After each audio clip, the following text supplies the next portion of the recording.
Papauwi na ang binatang si Robby na makasalubong na naman niya ang mga taong palagi nilang ginagawang katatawanan ang kanyang kapansanan. Gusto niya sanang iwasan na lamang ang mga yon, ang kaso nga lang tila walang balak ang grupo ni Dorobo na tantanan siya. Hindi niya alam kung bakit siya laging pinagdidiskitahan. Tingnan nyo nga naman oh. Nandito na naman yung kulang-kulang. Wala naman akong ginagawa sa inyo, mga tol. Huwag nyo nga akong guluhin.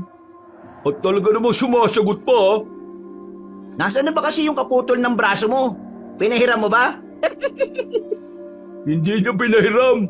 Baka isinanla niya para makabili siya ng bagong braso. Baliw! Eh di ang tangan niya naman nun. Pinutol niya braso niya para bumili ng bago. Buwang yata yan eh.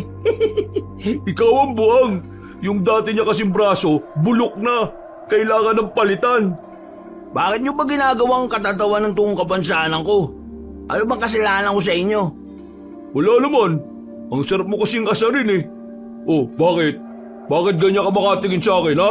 Kapalag ka na ba? Palibasa kasi. Puro na lang kalokohan at gulo ang gusto nyo. Eh kaya kahit yung mga wala namang kasalanan sa inyo, pinagtritripan nyo eh.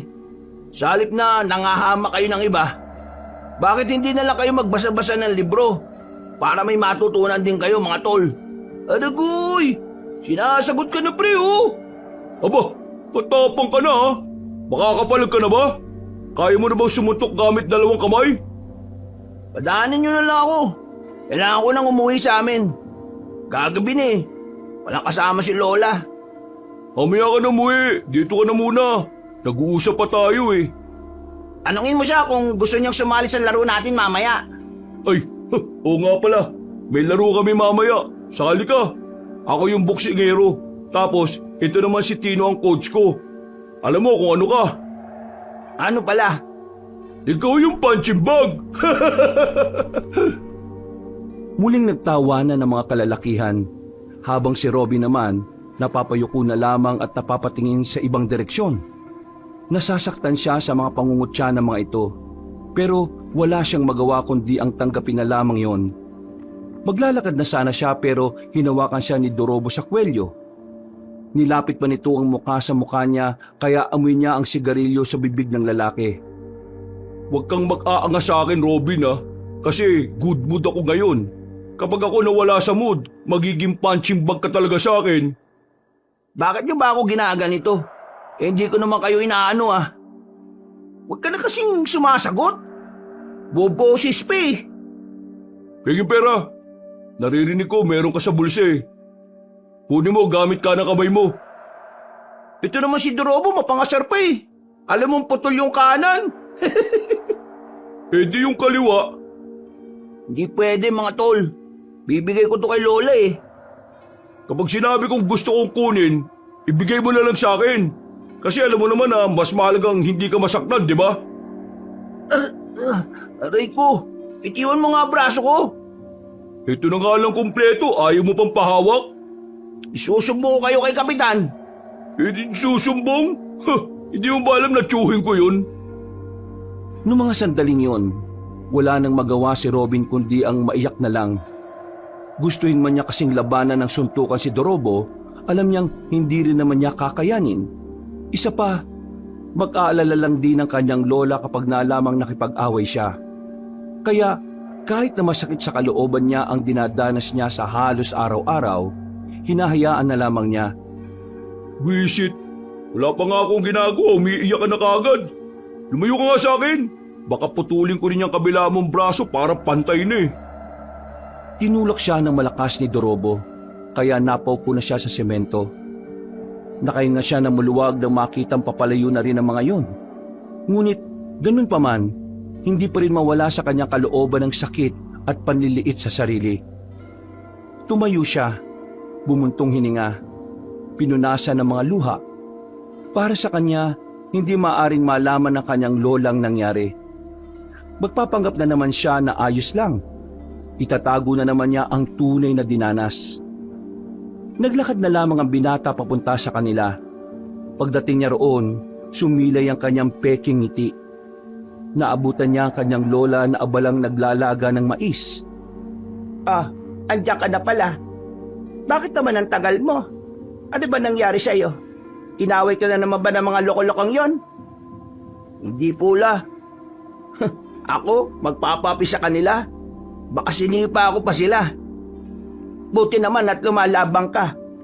Alam mo kasi, Apo, sa mundong ito, ang mga kagaya mo madalas talagang gawing katatawanan ng mga ignoranting tao. Kaya dapat, kapag nangyari sa'yo yon, kaya mong ipagtanggol ang sarili mo. La, hindi mo na ako kailangan paalalahanan. Kayang-kaya ko ng sarili ko.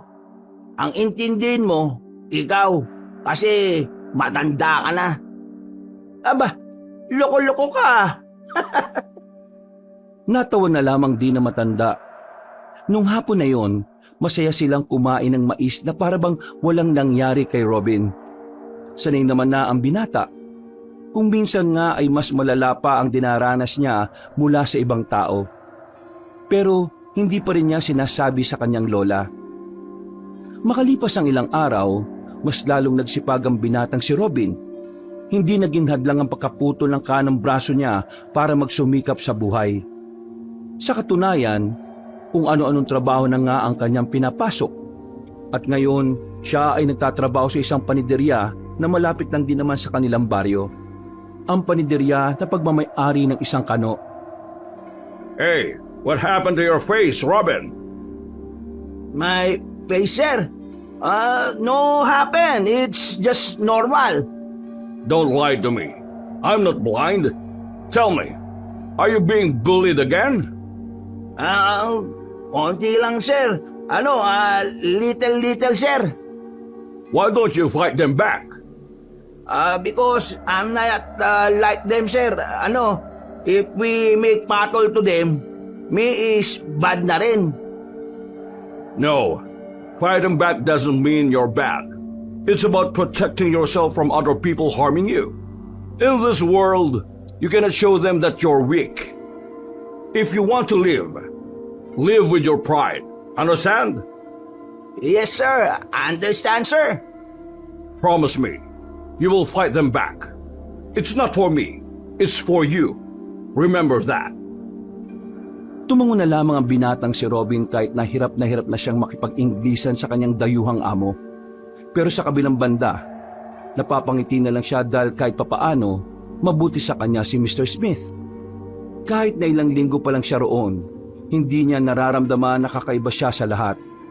Kahit kasi ang mga kasama niya sa trabaho ay mabuti rin sa kanya. Makalipas ang ilang oras sa pagmamasa, natapos na rin ang kanyang trabaho. Umuwi siyang may mga dalang tinapay na sobra sa mga niluto nila. Pasipol-sipol pa ang binata habang naglalakad pa uwi. Napatigil siya nang matanaw sila ni Dorobo. Meron na namang pinagdidiskitahan ng mga yon. Pero laking pagtataka niya nang makita na ang isa sa mga kasama nito ang nakaupo sa gitna at napapalibutan. Lumapit siya ng bagya para marinig ang usapan ng mga yon. Wala ka rin kwenta eh. Isinali ka namin sa grupo namin kasi akala namin pwede kang asahan. Duwag ka rin pala. Pero, mahirap kasi yung pinagagawa nyo sa akin eh. Hindi ko kaya magnakaw. Mampuli, pwede pa, pero magnakaw, hindi. Anong mahirap? Kukunin mo lang naman habang hindi nakatingin eh. Hindi pagnanakaw tawag doon. Ang tawag doon, diskarte. Hindi ko talaga kaya eh. Pasensya na. Huwag yun na ako tanggalin. Hindi namin kailangan ng duwag at walang kwentang miyembro. Diyan ka na! Sinipa pa ni Dorobo ang binatang si Tino. Sumubsob pa ito sa lupa at saka naglakad paalis. Naiwan si Tino doon. Sinamantala na ni Robin ang pagkakataon na lapitan ito. Nagmamadaling tumayo si Tino nang bigla siyang lumitaw. Tila umaating maangas at siga. Hoy! Anong tinitingin mo? Papalag ka ba? Hindi mo na kailangan magpanggap sa harapan ko. Ayos lang naman sa akin na hindi ka siga, tol. Walang kaso. Pinagsasabi mo. Bigkusan kaya kita dyan. Nakita ko nangyari. Nakita ko kung paano kanila saktan. Alam kong sumali ka lang sa kanila para magpanggap na maangas. Magawa ka ba ng kwento? Lubayin mo nga ako bago pa kita masuntok. Hindi may tatago ng mata ang katotohanan. Tignan mo, malapit ka lang umiyak oh. Nung malapit nang umiyak, nasisiraan ka na yata ng bait eh. Sige na, tol. Umiyak ka na. Di naman kita uhusgahan eh. Di ako iiyak, no? Di ako kagaya mo na mahina. Sus, kunwari ka pa. Nangingilid na luha mo, tol. Umiyak ka na. Mas maganda nang nailalabas ang sama ng loob mo. Maya-maya lang, bigla na lang umiyak ang lalaking si Tino. Para itong bata na inagawa ng candy. Ang lakas ng iyak at ang ibang napapadaan ay napapatingin na rin sa kanila. Kaya kahit hindi naman gaano kilala ni Robin ang binatang si Tino, hinila niya yun paalis sa lugar na yun. Nakarating sila sa isang iskinita na walang gaanong dumaraan. O yan, diyan ka umiyak, tol. Walang makakakita sa'yo. Nina, gusto ako umiyak. Yun na yun. Bakit? Ano bang gusto mo? Hanggang bukas? Ngayon naman, sabihin mo sa akin, tol. Bakit ka ba sumali sa kanila? Eh mukha namang hindi ka kagaya nila eh. Bakit ko naman sasabihin sa'yo? Tropa ba kita? Tropa? Ang pangit pakinggan. Kaibigan. Ano? Ako si Robin. Handang makipagkaibigan sa'yo, tol. Bakit ako makikipagkaibigan sa'yo? Dahil pareho tayong biktima ng kasamaan ni Dorobo. Di ako nakikipagkaibigan sa saan? Sa putol ng braso? Tol, ikaw nga iyakin, hindi naman kita inusgahan ah. Uy, huwag mong ipagsasabi sa iba na umiyak ako ah. Kung makikipagkaibigan ka sa akin. O bakit? Gusto mo akong maging kaibigan? Eh kasi wala akong kaibigan, tol eh. At kapag pumayag ka, ikaw ang una. Sigurado ka ba? Wala kang kaibigan kahit na isa? Wala nga. Lahat ng nakilala ko, pinagdidiskitaan lang nila ako eh. Mahirap makipagkaibigan kapag may kulang sa'yo. Kasi, yun ang lagi na napapansin nila. O ano, makikipagkaibigan ka ba sa akin o hindi? Kapag nakipagkaibigan ako sa'yo, ano naman mangyayari? Malamang, magkaibigan na tayo. At kung anong sikreto mo, sasabihin mo na sa akin. Ganun din naman ako sa'yo, tol. Biglang nanahimik si Tino. Bumuntungin nga siya at tumingin sa malayo. Naging kagaya mo rin ako sa dati naming tinitiran. Pinagdidiskitan nila ako. Sa hindi ko maalamang dahilan eh. Ngayon, lumipat kami dito sa baryo na to. Nakita ko sila Dorobo. Natakot ako sa kanila kasi maangas at siga sila eh. Ay ang ginawa ko, sumali ako sa kanila. Di ba nga sabi nila, if you join them, beat them. Ha? Parang may mali yata, tol eh. Basta ganun. Basta sumali ako sa kanila para magmukha rin akong maangas. Para hindi malata ang kahinaan ko. Para walang lumapit sa akin para mambuli. Pero hindi ko nakala na kahit anong gawin ko, lalabas at lalabas pa rin ang pagiging mahina ko. Hindi ko sila kayang sabayan. Kasi tol, hindi ka naman kagaya nila. Hindi ka masamang tao. Kaya kahit anong gawin mo talaga, lalabas yung totoong ikaw. Alam mo, ako, mula pagkabata ko, danas ko na yung pangungutya. Itong putol kong braso, ito palaging usapan ng mga kalaro ko dati. Pati nga rin yung mga magulang nila, ginagawa rin akong katatawanan. Halos araw-araw. Walang araw na hindi ako makakarinig ng panglalait. Madalas din ako mabuli, mabugbog, masaktan at kung ano-ano pa. Pero alam mo kung anong ginawa ko? Ano? Pinakita ko lang talaga kung sino ako.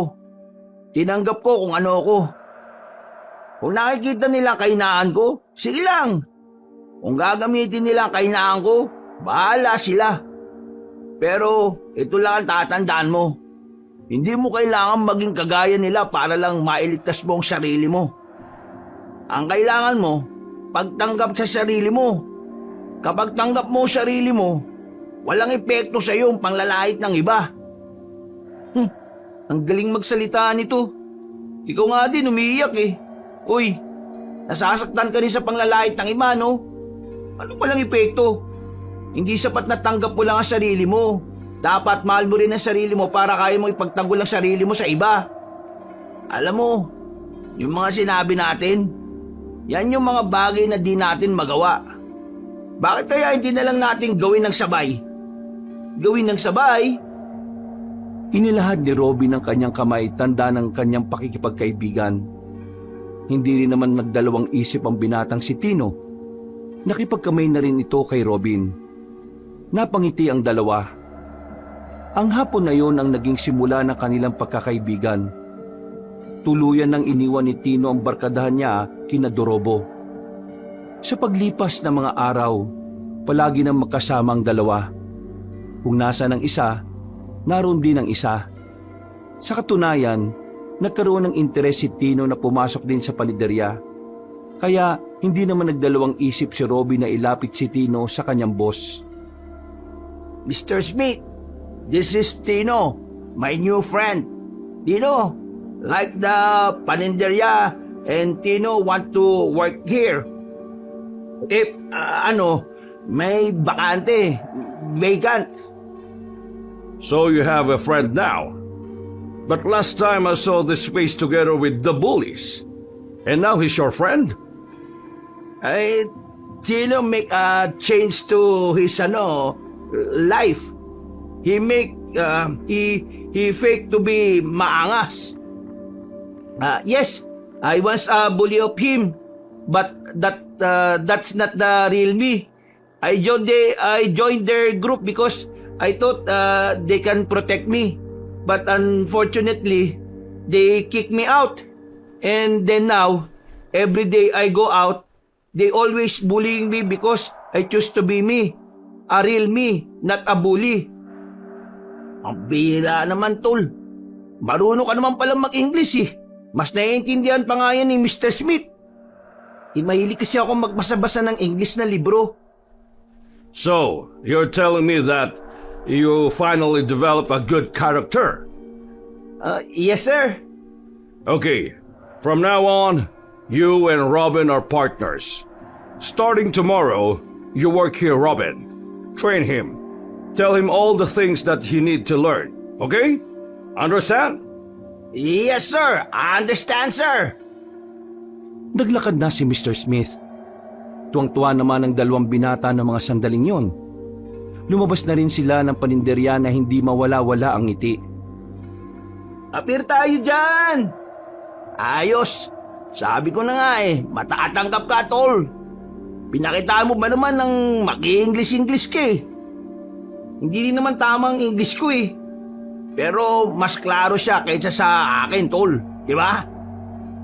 Natigil lang ang kanilang paglalakad na makasalubong nila ang lalaking si Dorobo. Wow! Nagsama na palang dalawang lampa.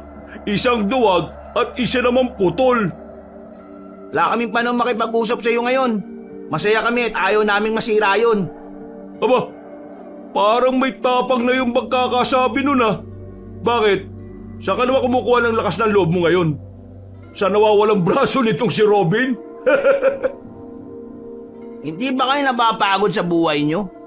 Ganito lang palagi ginagawa nyo? Ni minsan ba hindi nyo naisip na umunlad sa buhay? Kami kasi gusto namin eh. Hoy, nag-iinsulto ka ba? Totoo naman eh. Kami, inaatubag namin kung paano kami makakatulong sa mga mahal namin sa buhay. Kayo, inaatubag nyo kung paano kayo makakapanglamang at makakasira ng buhay ng iba. Bah, tapang mo na pala ah. Hinablot ni Dorobo ang kanyang kwelyo. Isang suntok ang pinakawalan ng lalaki. Buti na lang ay natulak ni Tino ang lalaking barumbado kaya hindi tumama ang suntok. Gulat na gulat si Dorobo na nagawa yon ni Tino. Samantala, agad din naman bumawi si Robin.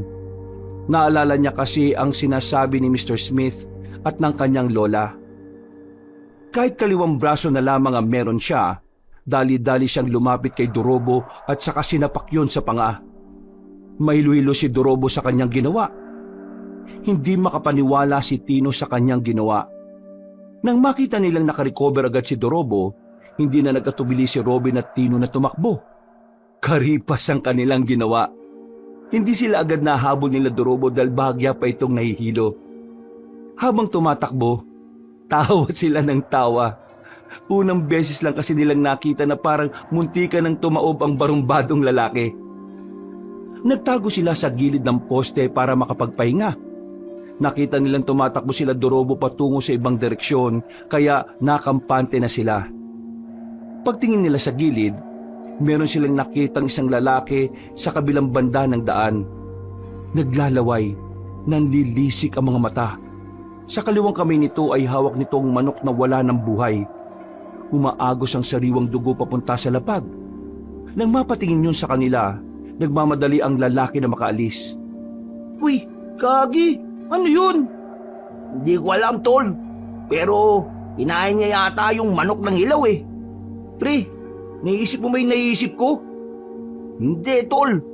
Bakit? Alam bang naiisip mo? Hindi kaya aswang yung lalaking yun? Ha? Aswang? Kailan pa nagkaroon ng aswang dito sa atin, tol? Mali mo naman, di ba?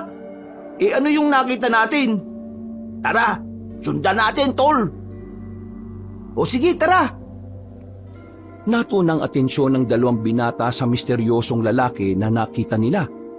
Sinundan nila ang patak ng dugo sa lapag, pero pagdating nila sa bandang dulo, wala na silang nakita pang bakas. Saan na naman kaya nagpunta yung isang yun? Eh kung bumalik na kaya tayo, kung totoong aswang yun, eh di delikado tayo. Kaya nga eh, tara na! Mabilis nilang nilisan ang lugar na yon. Kaya naman, hindi na rin nila nakita pa ang grupo ni Dorobo. Kaya dali-dali na silang umuwi sa kanilang bahay. Pagdating ni Robin sa bahay nila, ay saktong naroon si Mr. Smith sa hindi niya malamang dahilan. Oh, you're here, Mr. Smith. Are you looking to me? Oh, yeah. I'm here just for you. What I need to do, is there a problem? Nothing.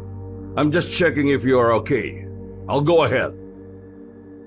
Nagmamadali si Mr. Smith na parang nahihiya. Napapakamot na lang sa ulo ang binatang si Robin. Akala niya ay may nasabi siyang hindi maganda. Wala, ang problema ni boss. Bakit siya nagpunta rito?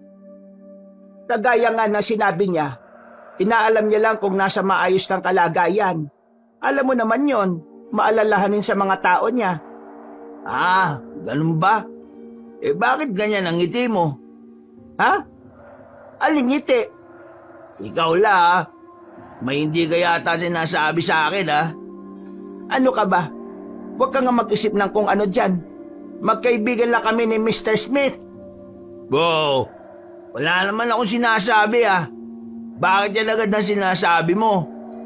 Ay naku, mabuti pa. Kumain ka na lang. Dumidiskarte ka, no? Ha, ayos lang yan, la. Wala namang asawa si Mr. Smith eh. At mabait naman siya. Hoy, tumigil ka nga. Para kang siraulo sa sinasabi mo, ha? Natatawa na lamang si Robin noong mga sandaling yon. Pero nawala ang kanyang ngiti nang maalala ang ginawa kay Dorobo. Batid niya na sa mga susunod na araw ay lilit ang kanyang mundo.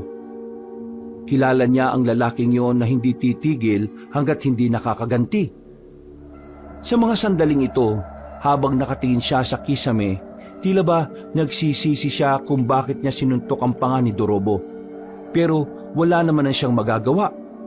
Kailangan niyang harapin ang mga mangyayari. Lumipas pa ang mga araw at matagumpay niyang naiiwasan ang presensya ni Dorobo. Ganon din naman ang kanyang kaibigan na si Tino. Kahit na papaano, hindi sila napapasangkot sa kahit na anong gulo. Hindi rin kasi sila pinababayaan ni Mr. Smith. Habang inaabangan sila ni Dorobo, pinahatid naman sila ng matandang kano. Kahit kasi may edad na, talagang matipuno pa rin ang katawan ni Mr. Smith. Makikita na alagang-alaga nito ang katawan. Tol, bilisan natin maglakad. Baka mamaya sinusundan na naman tayo ng mga loko. Sayang nga kasi, di tayo natin ni Mr. Smith. May lakad yun ngayong hapon eh. Bahala na muna tayo sa sarili natin. Gagi, yun na si Lou. Naamoy na naman yata tayo. Ayun yung mga gunggong oh! Abulin nyo! Dahil sa takot na baka mabugbog ng mga barumbadong lalaki, Dali-daling tumakbo ang magkaibigang Robin at Tino. Kung saan-saan sila sumuot. Hindi na nga nila namalaya na nakarating na rin sila sa kagubatan. Nakikita nilang nakasunod pa rin ang mga yon, kaya tumawid na sila sa hanging bridge. Napansin nilang takot pala si Dorobo sa matataas na lugar, kaya hindi na ito tumuloy sa kanila. Kapag naabutan ko kayo, babasagin ko ang mukha ninyo! Lalong-lalo ka na, putol! Wala akong kasalanan sa'yo. Ginawa ko lang yun para ipagtanggol ang sarili ko. Wala akong pakialam sa dahilan mo. Basta kapag nahawakan kita, asahan mo matatabunan ng mga yan na mukha mo. Uy, Dorobo! Tumigil ka na kasi! Bakit ba hindi ka nalang bumait kagaya ko? Wala ka namang mawawala sa ginagawa mo eh. Kaya ka walang syota kasi ugali mo masama. Yang si Satanas sa'yo. Aba, bumoboses ka na rin oh. Umanda ka rin sa akin. Mabubugi ka talaga. Matapang ka diba, tol? Bakit hindi ka makatawid dyan sa tulay? Matapang ka lang sa mga hindi kayang pumalag sa'yo eh. Pero sa totoong hamon ng buhay, wala ka, Dorobo. Wala ka! Gigil na gigil si Dorobo ng mga sandaling yon, pero wala itong magawa. Ihahakbang pa lang kasi nito ang mga paa ay nakikita na nito ang kailaliman ng ilog. Kahit ang mga kasama rin nito ay nag-aalangan. Noong mga sandaling yon, umalis na lamang si Dorobo. Sigaw ito ng sigaw sa kagubatan dahil sa galit. Samantalang napaupo na lamang ang magkaibigan sa lapag. Buti naman, dito tayo napadpad. Kung hindi, naabutan na tayo ng mga mokong na yun. Pero, alam mo ba tong lugar na ito, tol? Bundok na to, di ba? Wala akong ideya kung saan patungo tong dinaanan natin eh. Pero, lakarin na lang natin at baka makahanap naman tayo ng daan pabalik sa atin. Tara na, simulan na natin. Baka abutin pa tayo ng gabi, tol. 5:00 na eh. Tumayo ang dalawa at nagpagpag ng puwet. Kahit na wala silang alam kung saan papunta ang direksyon na kanilang dinaraanan, tinumbok pa rin nila ang daan. Sa kanilang paglalakad, meron silang nadaanan na isang bahay. Sa malayo pa lang, masasabi na nilang magulo at parang napabayaan ang bahay na yon. Nakakalat kasi ang mga gamit sa bakuran. Ang dami ring tambak sa gilid-gilid. At higit sa lahat ay mabaho. Ang bira, anong klaseng bayan? Sino naman kaya nakatira dyan at parang walang pakialam sa paligid niya? Nako, parang amoy bulok yung lugar niya. Tara, sa iba tayo dumaan. Sakit sa ulo eh. Aalis na sanang dalawa nang bigla niyang makita ang isang matandang lalaki na lumabas mula sa bahay. Mahaba na ang buhok nito at kulay puti. Ganon din ang bigote at balbas nito. May kalakasan pa rin kahit na matanda na base sa kilos nito. Tol, ano yun? Tingnan mo oh, yung hawak niya oh. Oo nga, ano yun? Parang ano eh. Hindi na nakontento ang dalawa. Para makita kung ano ang hawak na matandang lalaki, lumapit pa sila ng bahagya. Nanlalaki ang kanilang mga mata na mapagtantong hita pala ng tao ang hawak-hawak na matandang yon. Muntikan na silang masuka. At dahil doon, nakagawa sila ng kaunting ingay. Ingay na agad din naman narinig ng matanda kahit abala ito sa ginagawa. Tumigil ito at tumingin sa kinaroroonan nila. Kahit hindi sila nakikita, parang nararamdaman ng matandang yon ang kanilang presensya. Kailangan na yata nating umalis dito bago pa niya tayo makita. Tol, anong klaseng tao yan? Gagi! Tanong ka pa eh. Tara na! Nang aalis na sana sila, nakita nila ang matanda na kinuha na ang mahabang itak sa gilid. Dahilan para mas lalo silang mataranta. Paglingon nila ulit, naglalakad na matandang yon sa kanilang kinaroroonan. Wala na silang sinayang na sandali. Kumaripas na agad sila ng takbo. Wala silang pakialam kung makalika sila ng mas malakas na ingay. Habang tinatahak ang daan, hindi na nila napapansin na mas lalo na pala silang napapalayo sa tamang daan. Sobrang liblib na ng kanilang tinatakbo. Nakakadagdag pa sa kanilang takot ay ang nalalapit na pagsapit ng gabi. Tol, teka lang. hinihingal na ako. Hindi tayo pwedeng huminto, pre. Baka maabutan niya tayo. Hindi ka ba napapagod? Hindi. Bakit naman ako mapapagod? Baliw ka ba? Ang layo na ng tinakbo natin. Pahinga muna tayo. O sige, 2 minutes lang ha. Tumingin-tingin pa ang dalawa sa paligid. Hindi naman na nila nakikita matandang aswang. Pero dahil hindi na nga sila pamilyar sa lugar na kanilang kinalalagyan, hindi nila magawang makampante. Tol, pwede na yata tayong lumabas. Wala na yata yung matanda. Problema nito, paano tayo makakabalik sa atin? Ang liblib na nito eh. Yun nga, tol. Tapos, maggagabi na rin. Tol, may hinala ako kung anong klaseng tao yung matanda. Ang ibig ko sabihin, hindi siya tao. Isa ba tayo nang iniisip, tol? Oo, aswang. Baka nga, tol. Dahil sa ideyang iyon, agad na nagtindigan ang kanilang balahibo. Ramdam na ramdam nila bigla ang ihip ng hangin sa kagubatan at ang katahimikan na siyang tila bumibingi sa kanila. Kahit pagod, nagmamadali silang umalis. Natatanata na nilang hinanap ang tamang daan kung papaano makakalabas sa kagubatan. Bilisan na natin! Huwag tayong papaabot ng gabi dito! Anong wag papaabot? Maggagabi na nga. Makalipas lang ang ilang minutong paglalakad sa kagubatan, meron na rin silang natanaw na kalsada. Nakahinga sila ng maluwag sa pag-aakalang makakauwi na sila. Nang naglalakad na sila roon, bigla na lang nilang napansin ang grupo ng mga tao na may mga dalang sulo. Parang parada, mababagal ang lakad at lahat ay nakasuot ng itim. Gumilid ang dalawa. Kulto ang unang pumasok sa isipan nila. Pero hindi yun basta kulto lang. Kulto pala ito ng mga aswang. Narinig kasi nila ang binibikas ng mga yon habang naglalakad. Kaya naman mas lalong dumagundong ang kaba sa kanilang dibdib. Nang halos 3 minuto nilang hinintay na makalagpas sa mga yon, mabilis silang lumayo roon. Windang na windang, para silang mabubuang sa mga nangyayari. Tol, totoo pala talaga itong mga aswang na to no? Anong gagawin natin ngayon? Natakasan nga natin sila Dorobo kanina. Nandito naman tayo ngayon. Mukhang nasa lugar yata tayo ng mga aswang, pre. Hindi na yata tayo makakabalik sa atin. Huwag na nga magsalita lang ganyan, tol. Baka mamaya magkatotoo yan. Isipin na lang natin kung paano tayo makakalis dito. Lakarin na lang natin tong daan na to. Baka dito, meron tayong makasalubong na sasakyan. Nang masiguro nilang wala ng mga aswang sa paligid, lakas loob na rin silang lumabas ng kanilang pinagtataguan. Lakad, takbo ang kanilang ginawa. Hindi na rin nila nababantayan ng oras. Inabot na pala sila ng 7:00. Maya-maya, isang malakas na busina ang kanilang narinig. Hoy! Magpapakamatay ba kayo? Makabokong kayo Kuya, baka pwedeng pasabay naman Sabay humarurot na lang ang sasakyan. Hindi sila pinakinggan ng lalaki. Mabilis na umalis ang truck.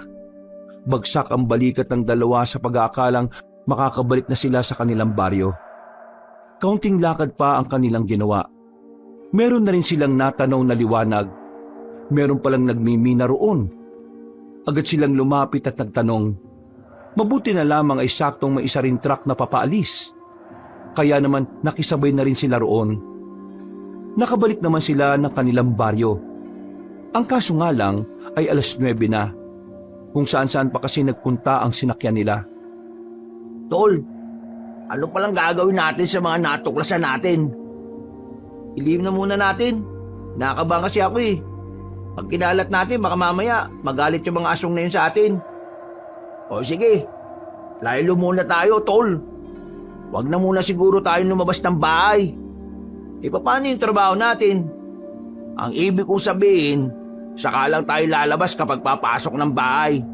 Pero kung wala tayong gagawin sa labas, huwag na tayo lumabas. Sige, tol. Ingat ka Baka makasalubong mo yung mga kumag Mabilis naman akong tumakbo At 2 naman ang kamay ko para makipagsuntukan. Uy, tol! Nangasar ka ba? Joke lang naman. O sige na, uwi na ako. Tinapik na lamang siya sa balikat ni Tino. Napapailing na lang siya habang pinagmamasdan papalayo ang kanyang kaibigan. Pagpasok niya sa kanilang bahay, ay inabutan niyang nakahain na ang pagkain niya. Pero ang kanyang lola ay nakahiga na at natutulog. Napapangiti na lamang siya. Kahit kasi malaki na siya at nasa tamang edad na, inaasikaso pa rin siya nito. Huwag kang mag-alala, Lola. Kapag ako nagkaroon ng maraming pera, ititira kita sa mas magandang bahay. Kinabukasan ng umaga, papasok na naman si Robin sa panaderya. Panibagong kaba na naman dahil iniisip niyang baka makasalubong na naman niya si Dorobo at ang grupo nito. Hindi na naman siya natatakot kung makikipagsuntukan siya. Umiiwas lang talaga siya sa gulo dahil ayaw niyang bigyan ng problema ang kanyang lola.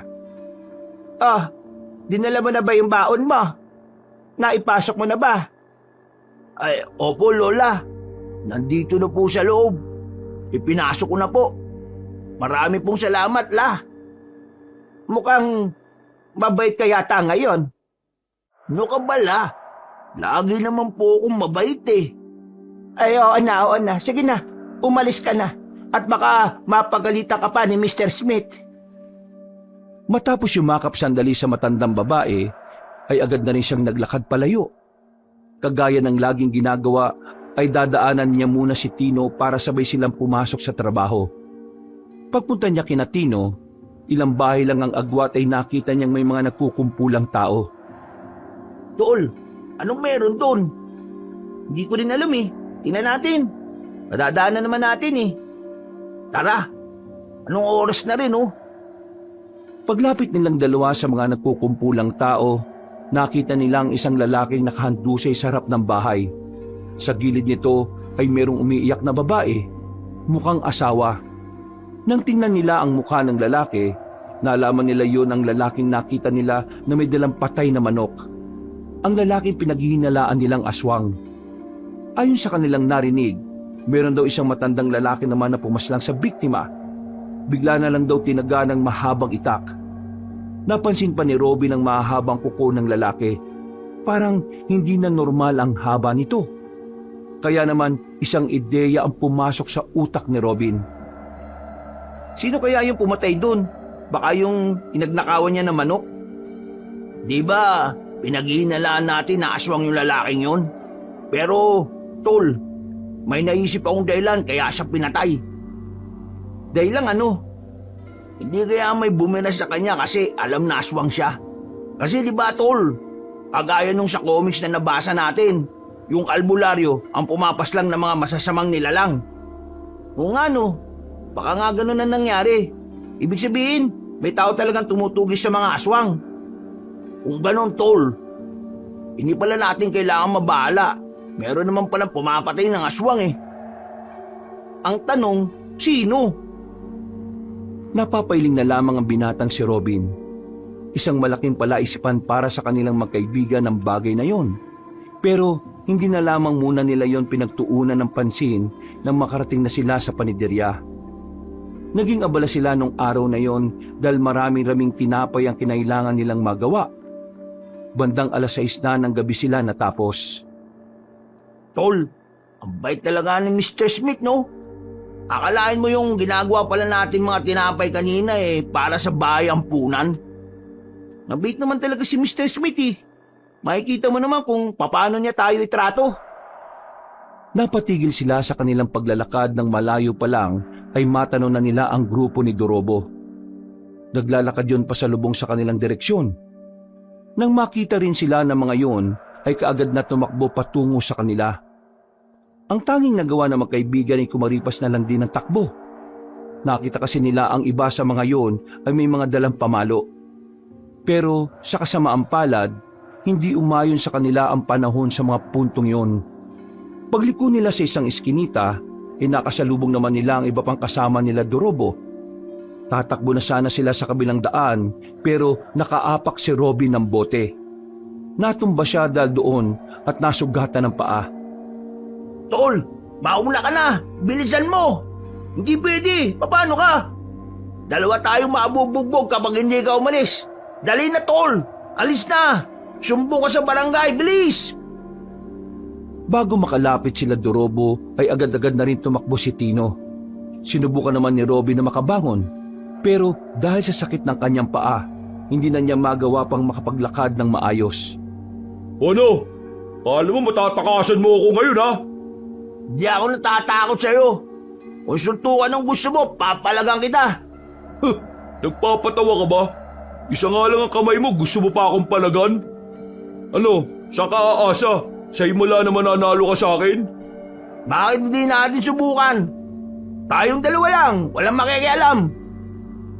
Nagtawanan sila Dorobo, habang si Robin naman ay nanatiling matapang. Pinipilit niyang hindi magmukhang mahina sa harapan ng mga kaaway niya. Maya-maya lang, bigla nang lumapit sa kanya si Dorobo. Susuntukin niya sana yon, pero nakailag ang lalaki. Huh, akala mo makakaisa ka ulit ha? Hindi mo na mauulit yon, putol! Isang solidong suntok ang tinanggap ni Robin mula kay Dorobo.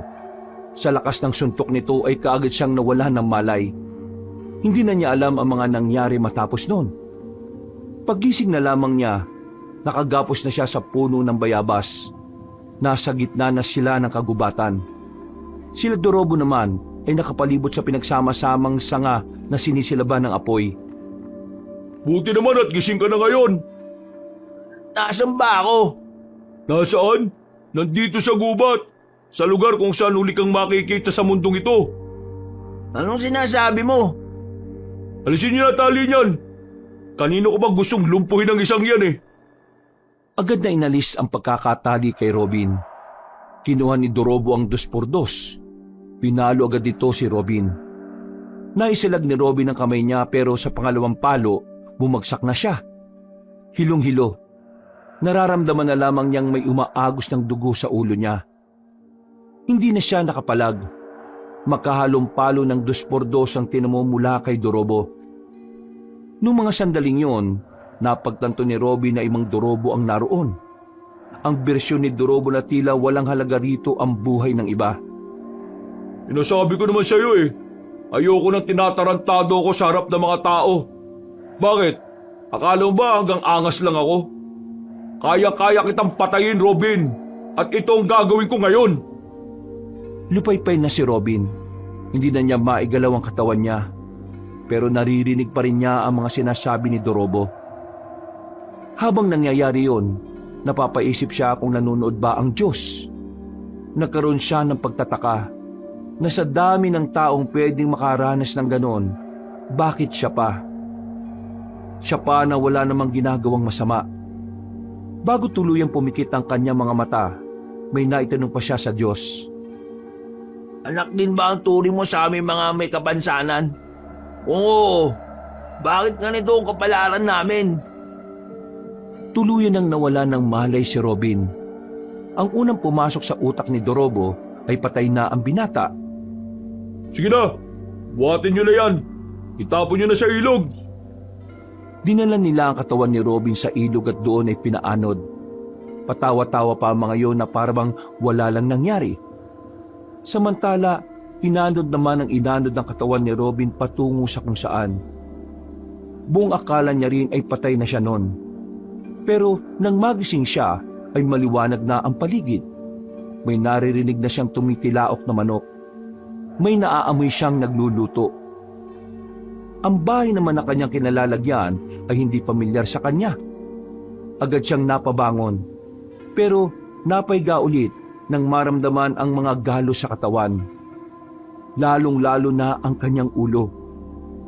Dito na niya naalala ang mga nangyari. Nagsarado ang kanyang mga kamao nang maisip si Dorobo at ang ginawa nito sa kanya. Kumusta ang pakiramdam mo, iho? Sino ka? Yan talaga ang bungad mo matapos kitang sagipin at gamutin. Kayo ang nagligtas sa akin? Nakita kitang palutang-lutang sa ilog na iyon, kaya kinuha kita. Marami kang galos. May sugat ka rin sa ulo. Hindi naman masama ang ugali ko kaya tinulungan na rin kita. Ano bang nangyari sa'yo?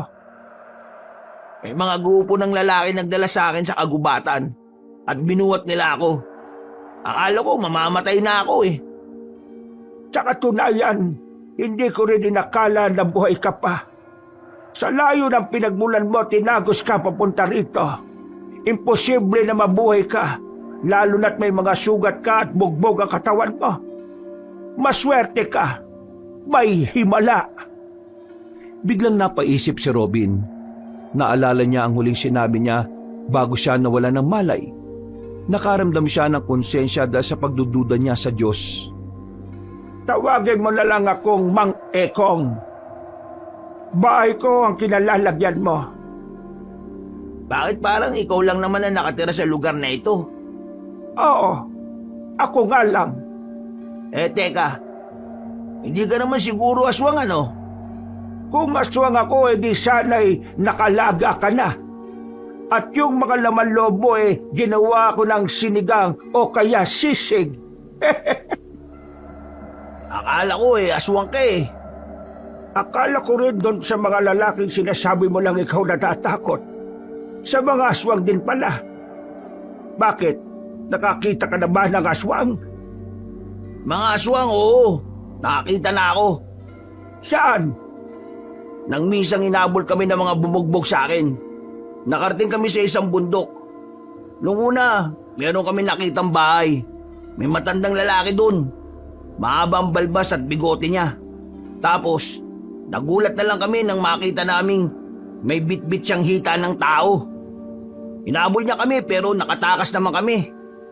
Nang marating naman namin yung kalsada, nakita naman namin yung parada ng mga aswang. Meron silang mga sinasabi na hindi namin naintindihan. Ang naintindihan lang namin yung sinasabi nilang mga aswang sila. Kayo po ba? May alam po ba kayong mga aswang? Umupo ang matandang lalaki sa upuan na nasa harapan ng papag. Naglabas ito ng sigarilyo at sandaling humithit. Nakikita mo ba yung mga nakasabit na sandatang yan? Yang mga yan ay ginagamit ko. Ibig sabihin, pumapas lang ka ng mga aswang? Tumutugis ako ng aswang. Binata pa lang ako gawain ko na ito. Sa katunayan, meron akong pinaslang na aswang nito lang. Isang lalaking aswang sa baryo ng Malolos. Teka, sa baryo ng Malolos? Taga roon ako eh. Alam ko na. Ikaw ba yung pumatay doon sa nakita namin lalaki na nakaandusay sa tawat ng bahay? Yung tumaga doon? Oo, ako nga. Pinaslang ko na siya bago pa siya makapagdulot ng problema sa mas marami. Ang lalaking yun ay hindi natural na aswang. Siya ay biktima ng yanggaw. At sa oras na mayanggaw ka, wala ka ng pag-asang makabalik sa pagiging tao. Kaya kailangan ng patayin. Yanggaw? Ano yun? Basta, pamamaraan ng aswang para magparami sila. Hahawaan kanila para maging aswang ang simpleng tao. Hindi ko inakala na ganito pala ang mga aswang.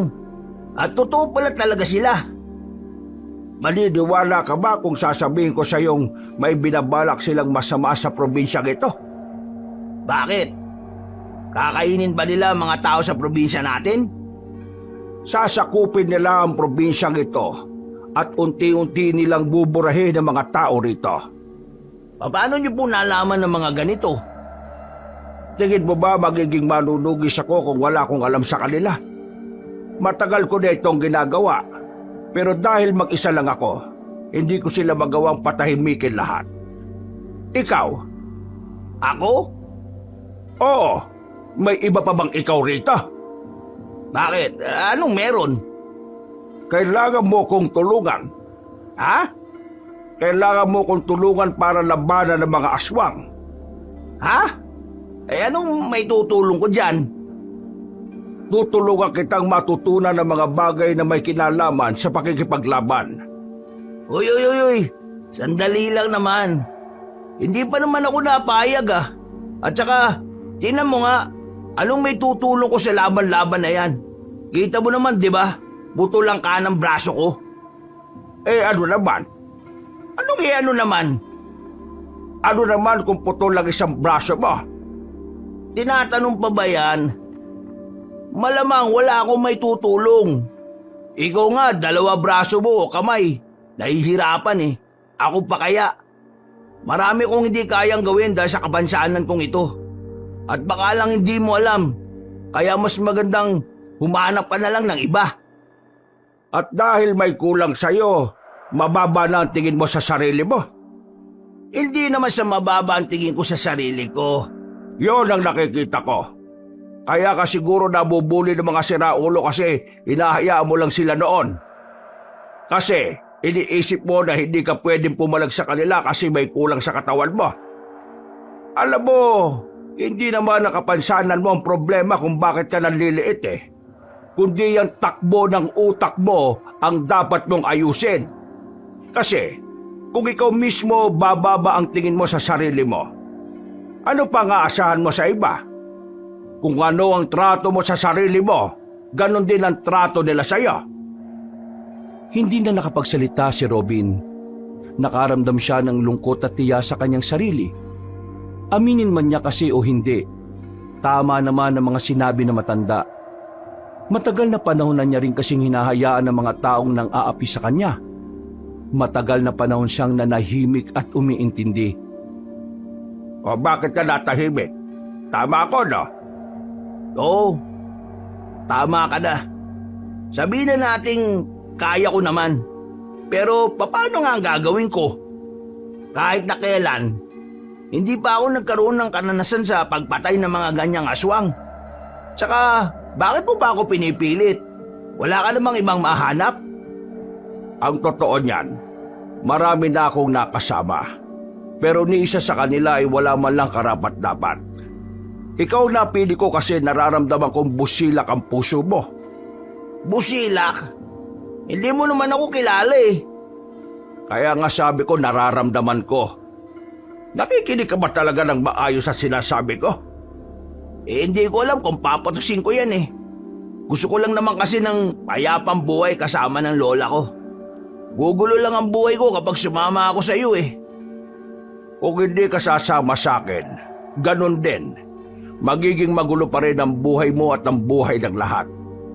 Dahil nalalapit na ang kanilang paghahasik. Pero kung sasama ka sa akin, pwede natin silang mapigilan. Pwede nating mapabagal ang mga plano nila. Manong, pasensya na. Pero ang hirap din kasing magtiwala sa sinasabi mo kasi hindi naman kita kilala eh. Gusto mo bang malaman kung nagsasabi ako ng totoo? O gusto mo ring malaman kung talaga bang pumapas lang ako ng aswang? Tumayo ang matandang lalaki. May hinila itong baul galing sa ilalim ng papag. Kinuha nito ang isang espada roon. Hinagis nito kay Robin yon. Nasalo naman yon ng binata. Yan ang ginagamit ko sa tuwing lalabas ako. Ito mga nakasabit dito, minsan ko lang niyang gamitin. Ano naman ang meron dito? Pakiramdaman mo. Sabihin mo sa akin kung ano ang nararamdaman mo kapag hawak mo ang espadang yan. Ha? Wala naman. Aray! Anong masasabi mo? Anong meron dyan sa espada na yan? Bakit nakaramdam ako ng parang kuryente? Hindi ito pangkaraniwang espada. Ginagamit lang ito ng mga kagaya ko na kung tawagin ay antingero. Ang antingero ay ang taong gumagamit ng anting-anting. Ang anting-anting naman ay nakakapagbigay ng kakaibang lakas o kapangyarihan sa gumagamit nito at Sandali. Sinasabi mo bang meron kang kapangyarihan? Sige nga, ipakita mo sa akin. ang anting-anting na hindi basta-basta ginagamit kung hindi naman kinakailangan. Wala ka naman pala eh. Baka gawa-gawa lang yan eh. Hindi pa ba sapat na paliwanag yung naramdaman mo sa espada? Bakit hindi mo ulit subukang hawakan? Hindi na nakapagsalita pa si Robin. Sa totoo lang, may parte na rin ng kanyang utak na tila naniniwala sa mga sinasabi ng matanda. Sadyang hindi niya lang talaga alam ang kanyang sasabihin. Bumuntong hininga na lamang ang matandang si Ekong. Napapailing ito. Pero kailangan mo na munang magpagaling. Gusto ko nang umuwi sa amin. Sige. Umuwi ka kung kaya mo. Kung kaya mo lang naman. Sandaling iginalaw ni Robin ang kanyang katawan, pero kaunting galaw lang niya ay nararamdaman na niya agad ng kirot. Bagya pa rin siyang nahihilo. Sa puntong ito, alam niyang tila hindi agad siya makakabalik sa kanilang baryo. Naisip niya agad ng kanyang lola. Sigurado mag-aalala yon kapag hindi siya nakauwi. Sa ayaw at sa gusto mo, dito ka na muna. Gagamutin ko pa ang mga sugat mo. Kapag gumaling ka, ikaw na bahala magdesisyon kung sasama ka sa akin. Pero sana, pag-isipan mo ng maigi. Tumango na lamang si Robin. Mabilis na lumipas sa mga oras. Sumapit na ang kinagabihan. Binalikan siya ni Mang Ekong na may mga dala ng gamot na pamahid. Sobrang hapdi ng mga gamot na yon. Mayak-iyak siya sa sobrang sakit. Parang maiihi siya sa kirot. Tagaktak din ang kanyang pawis. Kailangan mong tisin ng update kung gusto mo talagang gumaling ka kagad. Ano bang ginagawa ko? Hindi ba nagtitiis na ako? Ay, mabuti naman. Teka, may tanong lang ako. Ano yon? Wala ka bang anak? Asawa? Pamilya? Biglang umiti na mapait si Mang Ekong. Hindi pa man ito nagsasalita, tila naramdaman agad ni Robin na hindi saya ang ibig sabihin ng ngiting yon. Bumuntong hininga si Mang Ekong. May kinuha itong pitaka. Inilabas ang dalawang larawan. Larawan ng isang batang babae at ng isang babae na maganda. Anak at asawa mo? Wala ka bang latest na picture nila? Ayan ang huling itsura nila nung huli ko silang makita. Matagal na silang wala. Maraming taon na rin ang nakalipas. Ay, pasensya na. Hindi ko alam eh. Wala ako nung gabi na yon. Umalis ako para sana bilhan ng masarap na pagkain ng anak namin dahil kaarawan niya. Pero na makabalik ako, naabutan ko na lang silang nakahandusay sa sahig. Duguan at wala ng buhay. Sabi ng isa kong pinsan na kasama nila na maswerteng nakaligtas. Inatake sila ng aswang. Nangyari yon dahil sa akin. Dahil sa pagiging manunugis at antingero ko. Kaya hanggang ngayon, hindi ko pa rin napapatawad ang sarili ko. Para bang hanggat hindi ko natatalo mga aswang, hindi matatahimik ang konsensya ko. Yung pala ang dahilan kung bakit mas pinagpatuloy mo ang pagiging manunugis. Yun lang din naman kasi ang natataging paraan para mabigyan ng hustisya ang kamatayan ng mag-ina ko. Wala ka namang kasalanan. Paano mo nasabi? Ako nga ang dahilan kung bakit sila namatay. Ang aswang ang may kasalanan ng lahat at hindi ikaw. Hindi man kita kilala. Pakiramdam ko, ikaw yung tipo ng ama at asawa na gagawin ng lahat para sa pamilya. Siguro nung gabing yun, hindi lang umayon ng panahon para sa'yo. Pero hindi ibig sabihin nun na ikaw ang may kasalanan.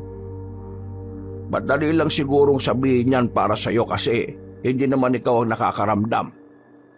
Siguro. Baka nga nasabi ko lang to kasi hindi ko alam ang pakiramdam. Pero para sa akin, wala kang ginawang mali at wala kang kasalanan. Ngumiti na lamang ang matandang si Ekong. Ganon din naman si Robin. Nung gabing yun, pakiramdam ni Robin ay matagal na niyang nakita ang ngiting yun. Pakiramdam niya ay matagal na niyang kilala si Mang Ekong.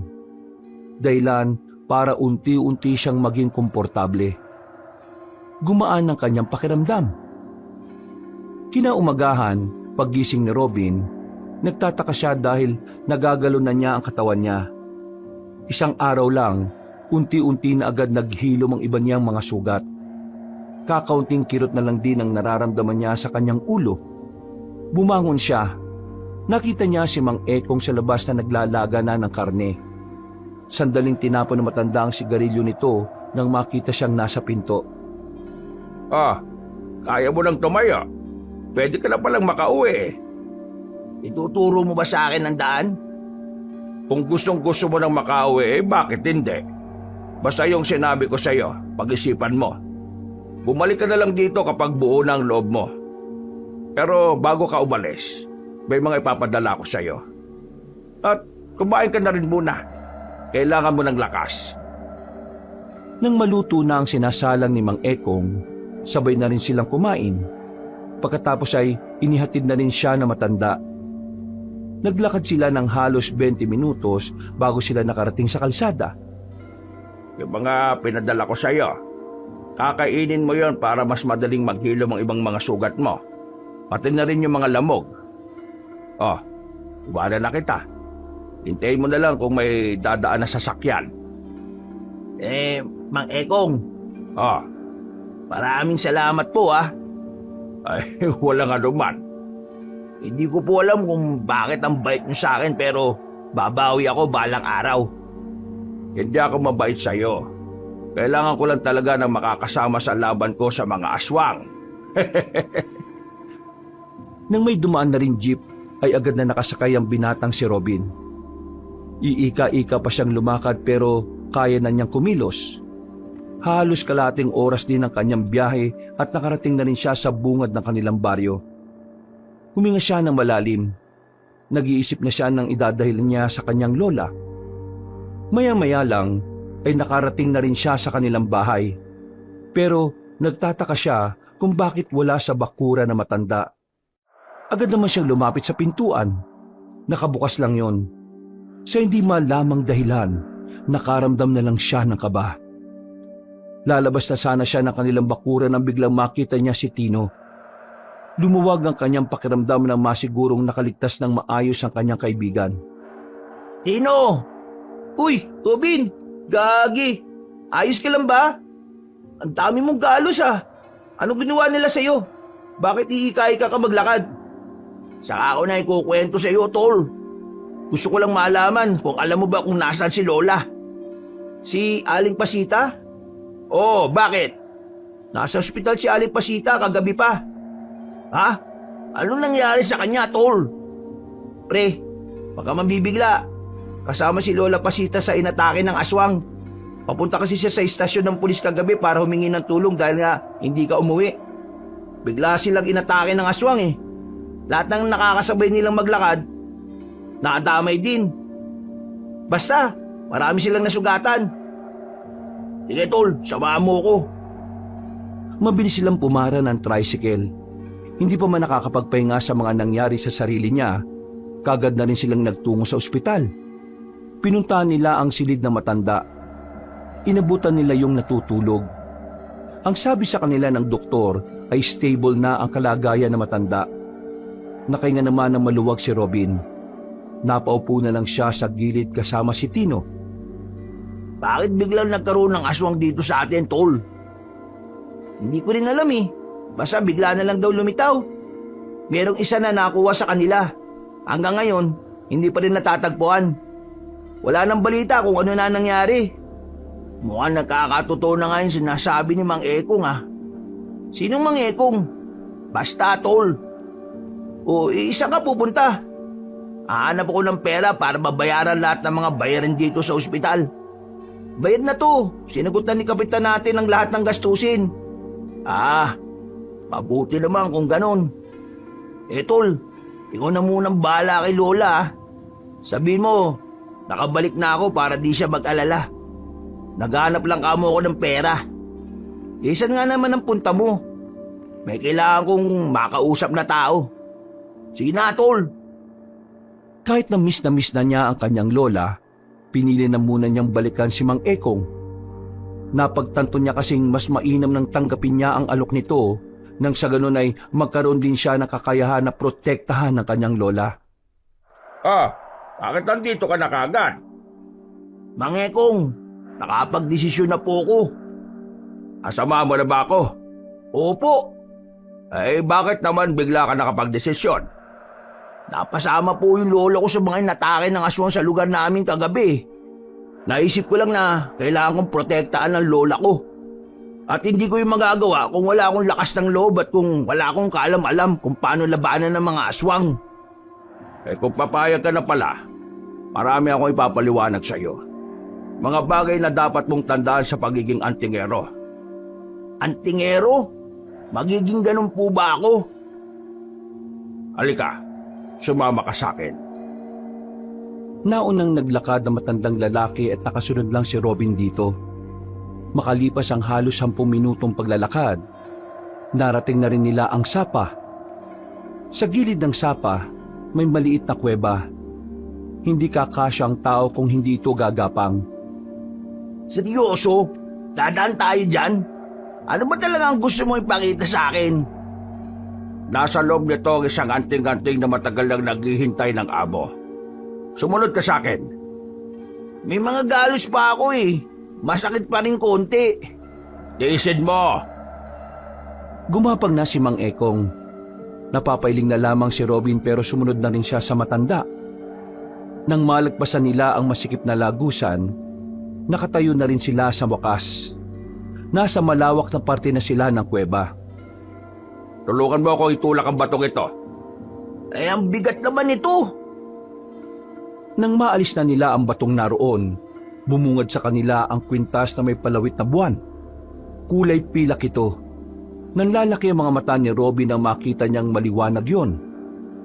Uy, Mang Ekong, anong nangyayari? Ibig sabihin lang nito, kinikilala ka ng anting-anting. Kunin mo siya. Kukunin ko talaga? Oo. Ano bang sinabi ko? Marahang kinuha ni Robin ang kwintas. Namamangha siya sa liwanag na inilalabas nito. Maya-maya lang ay meron na rin siyang naramdaman na parabang may dumadaloy sa braso niya patungo sa buong katawan. Uy, anong nangyayari sa akin? Kagaya nga ng sinasabi ko, kinikilala ka ng anting-anting. Ibig sabihin lang nito, ikaw ang bagong tagapangalaga niyan. Bagong tagapangalaga? Ibig sabihin may dati? Oo. Ang kaso nga lang, nawala sa wisyo ang taong yon. Nalulong sa sugal at napabayaan na niya ang anting-anting na to. Kaya naman, ikaw ang pinipili niya dahil sa pagiging bukal ng puso mo. Paano ko naman to gagamitin? Susut ko lang? Ako na lang bahala magturo sa'yo. Papakinggan mo lang ang lahat ng sinasabi ko. Matapos makuha ang anting-anting na yon, ay agad na rin silang umalis doon. Hanggang sa makarating sila sa bahay ni Mang Ekong ay di pa rin siya makapaniwala sa nakikita niyang liwanag. Maya-maya lang ay sinimulan na rin nila ang pag-aaral tungkol sa mga bagay na dapat niyang malaman. Makakapal na libro ang nilabas ni Mang Ekong. Napapakamot na lamang ng ulo si Robin. Narito sa mga librong ito ang mga dapat mong matutunan. Binasa ni Robin ang lahat ng mga nakasulat sa libro. Ilang araw siyang nagpabalik-balik sa bahay ni Mang Ekong para lamang matutunan ng lahat. Hindi nagiging madali para sa kanya na kabisaduhin ang lahat ng mga nabasa niya. Pero kahit na papaano, nagkaroon siya ng progreso. Sa mga sumunod na araw, ang sinasanay naman ni Robin ay kung paano gamitin ng maayos ang anting-anting. Sinasabayan niya rin ng paghawak ng sandata. Madali lang nakukuha ni Robin ang mga galaw. Pero ang pagpapalabas ng tunay na lakas ng anting-anting ay hindi niya pa gaanong gamay. Wala pa rin ba sila Dorobo? Wala nang mangyari yun sa'yo. Hindi na sila rito nakita eh. Baka akala siguro nila eh, namatay ka na kaya nagtatago na. Mas maganda nang wala sila rito, tol. Kasi kung nandito sila, binubuli pa rin nila tayo. Mayayari na sila sa akin. Eh baka atakin sa puso mga yun kapag nalaman nilang buhay ka pa. Pero masaya ako sa iyo, pre. Mukhang maganda ang dulot sa iyo ng sinasabi mong manunugis ng aswang eh. Sigurado ka ba na papasukin mong landas, pre? Delikado kasi yan eh. Nung una, nag-aalangan din ako, tol. Lalo na ngayon. Meron akong kakulangan. Pero naisip ko rin naman na hindi tuwad lang para gumawa ko ng paraan para protektahan ng mga mahal ko sa buhay. Ayoko nang maramdaman pa na wala akong silbi sa buhay ng iba eh. Isa pa, may masamang binabalak ang mga aswang. Kailangan namin silang mapigilan. Kung hindi, baka marami tayong mapahamak. Eh pre, pwede ba ako dyan? Saan? Dito sa tabi ko? Eh di tumabi ka. Umusog ng bagya si Robin habang sila'y nasa lumang waiting shed. Natatawa na lamang si Tino dahil mali ang pagkakaunawa ni Robin. Hindi. Ang ibig kong sabihin, Pwede ba ako dyan sa pinasok mo? Gusto ko rin kasing matutong pumalag sa mga aswang, pre. Kasi ayoko naman dumating yung araw na sila mama ang mabiktima kasi wala akong magawa. Sigurado ko ba sa sinasabi mo, tol? Hindi kasi biro itong ginagawa ko.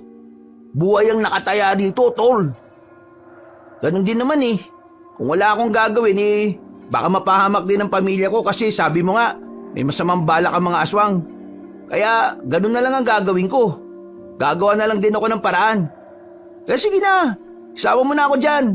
Gagawin ko lahat para lang matuto.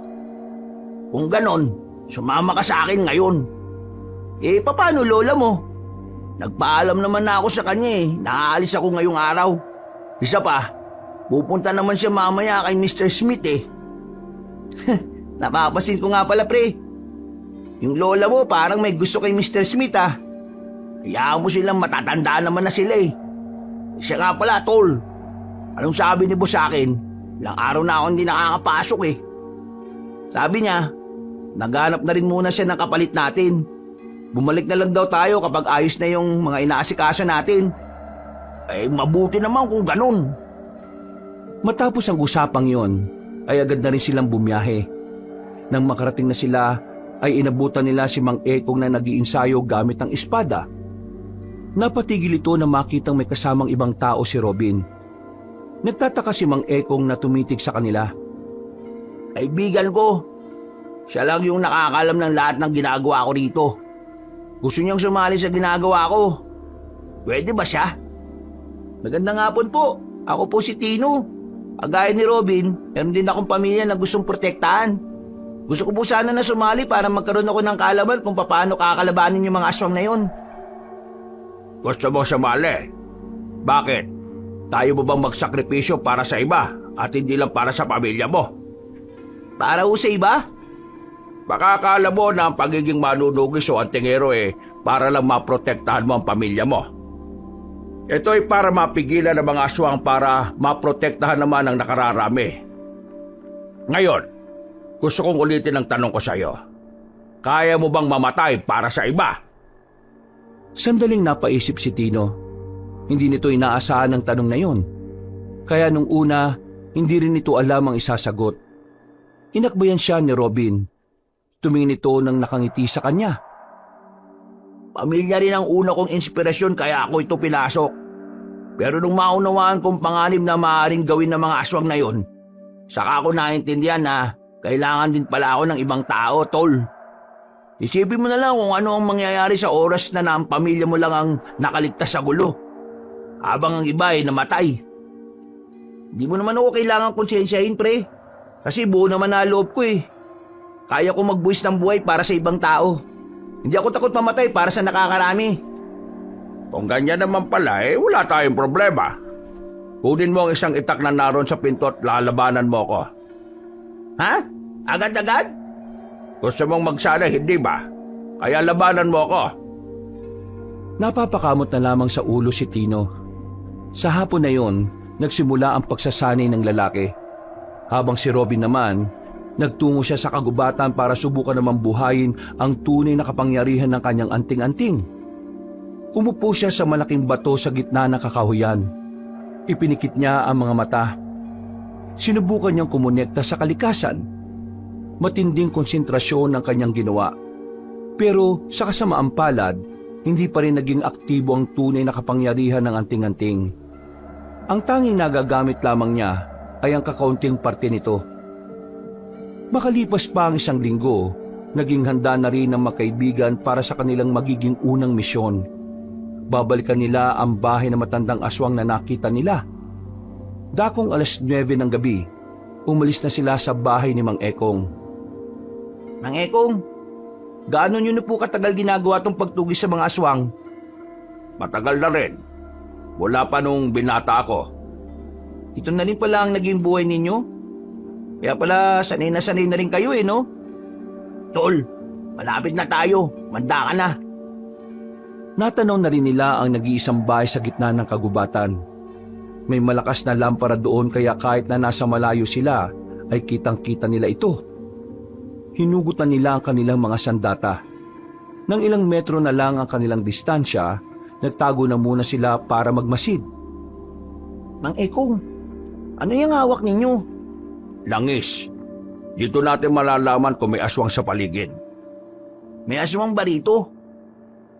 Hindi kumukulo ang langis eh. Ibig sabihin wala. Tara na. Nauna nang lumabas na pinagtataguan si Mang Ekong. Lumapit sila sa bahay.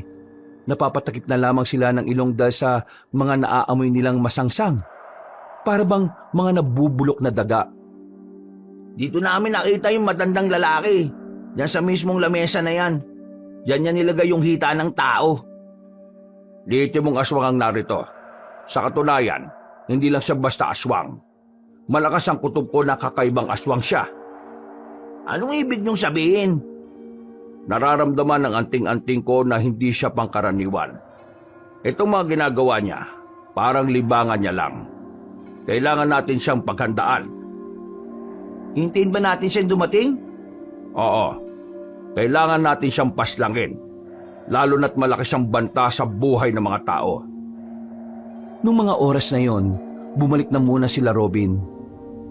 Nagtago na muna sila at hinintay ang matandang aswang na magpakita sa kanila. Pero sa halip na ang matandang yon ang kanilang makita, ang mga dumating ay mga lalaking nakaitim. Ang mga aswang na inaakala nilang mga kulto. Manda kayo. Bibiglain natin sila.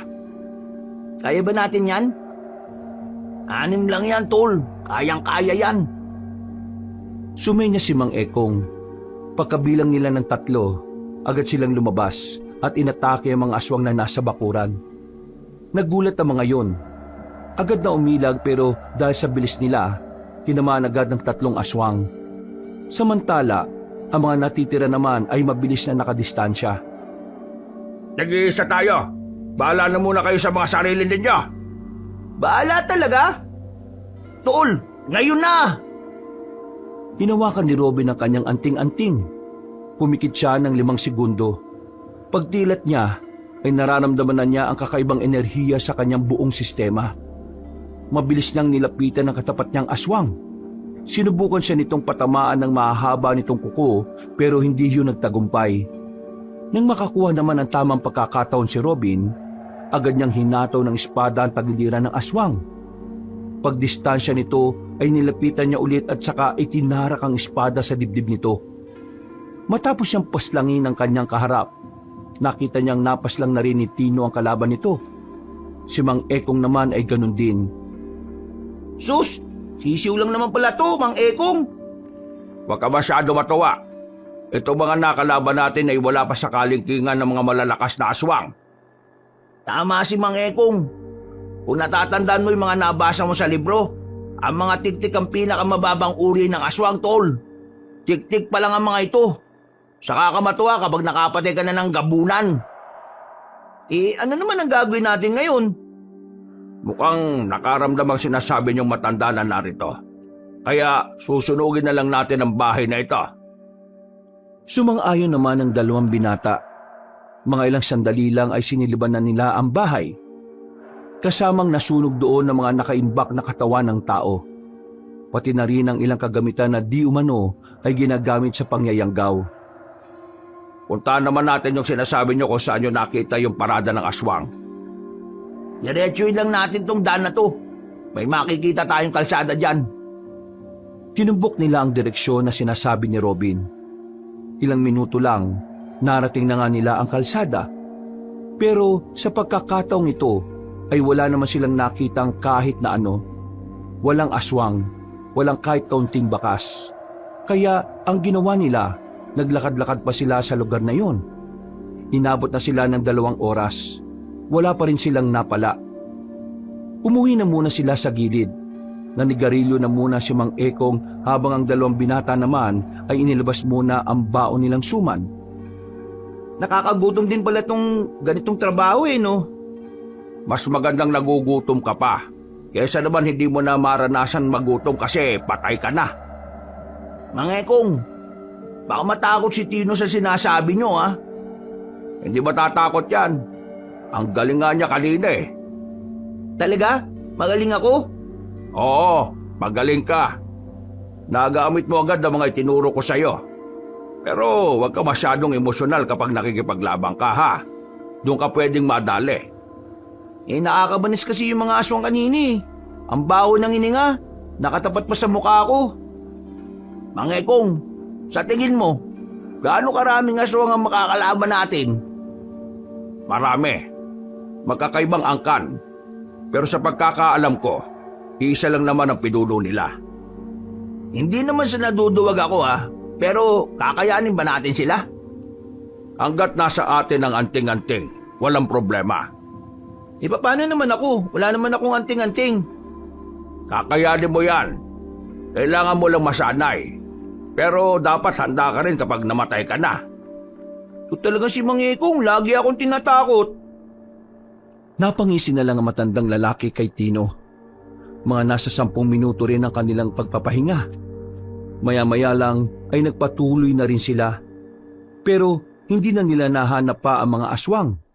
Pati na rin ang matandang kanilang hinahanap ay wala na rin. Napagdesisyonan na lamang muna nilang umuwi. Nang sa ganon ay nagkaroon sila ng maayos na pagpapahinga. Pumasok na kayong dalawa sa loob at matulog na kayo. Hindi dapat kayo nagpupuyat. Ikaw, Mang Ekong, hindi ka ba matutulog? Matutulog na rin ako maya-maya. Magpapahagin lang muna ako. Mukhang malalim ang iniisip nyo Hindi naman. Inuubos ko lang tong sigarilyo. Sige na, pumasok na kayo sa loob. Tumango na lamang si Robin at Tino. Magkatabi sila sa papag. Paghiga nila ay saka lamang nawala ang kanilang antok. Pareho nilang naalala ang mga kaganapan habang kinakalaban nila ang aswang. Hindi pa rin makapaniwala si Robin na kinaya niyang makapas lang ng ganong kabangis na nilalang. Dahil dito, unti-unting tumaas ang kanyang moral. Hindi na niya pinapansin ang kakulangan niya sa katawan. Para bang pakiramdam niya, pinanganak na siyang kumpleto dahil sa nagawa niyang pakikipaglaban. Hanggang ngayon, nagpapasalamat pa rin ako kasi buhay ka. Ano ka ba, tol? Halos 2 linggo na yun. Hindi ka pa rin ba makamove on? Buwang ka ba? Akala mo ba nakatulog ako noon? Isip ako ng isip kung anong nangyari sa'yo, no? Sinubukan ko nga makapagsumbong sa mga pulis pero di rin naman ako inintindi. Pakiramdam ko kaya noon, wala akong kwenta. Sus, wag mo nga sabihin niyan, tol. Wala ka namang kasalanan sa nangyari. Kaya kita unang pinatakas kasi ayaw ko rin naman na mapahama ka. Tapos na yun, kalimutan mo na yun. Ang mahalaga, buhay ka at magkasama na tayo ulit. Mga ako pre, sa susunod na malagay na naman ang buhay natin sa alanganin. Hindi na kita iiwan. Ikaw ang bahala, tol. Gusto mo yan Lumipas ang 1 oras, muli na silang dinalaw ng antok. Mahimbing ang kanilang tulog, pero maaga silang ginising ni Mang Ekong. Ayon sa matandang lalaki, kailangan nilang pumunta sa kanilang baryo. May hinala kasi ito na doon na nagmamasid at umaaligid ang ibang aswang. Dahil sa ideyang ito, nagmamadali silang makaalis. Pagdating nila sa baryo ng Malolos, wala naman silang napapansin na kakaiba. Nilibot nila ang buong baryo at nasiguro nilang wala namang aswang na nakapaligid. Palagay ni Robin, masyado pang maaga kaya hindi pa nagpupunta roon ng mga aswang. Pero hindi sila naging kampante. Mga Ekong, doon na muna tayo sa bahay namin para patimplahan man lang kita ng masarap na tableya ng lola ko. Hindi ba nakakaya sa lola mo? Baka mamaya masungit ang lola mo, ha? Hindi naman yun masugit. Sa katunayan, pala kaibigan ng lola ko. O sige, mas maganda nga yan. Para habang nagpapalipas tayo ng oras nakakapagpahinga din tayo sa inyo. Sasabihin na rin ba natin ang tungkol sa pagiging manunugis natin? Wag na muna, tol. Pag-aalala lang si lola. Pagdating nila sa bahay, saktong naabutan nila ang matandang babae na nagluluto.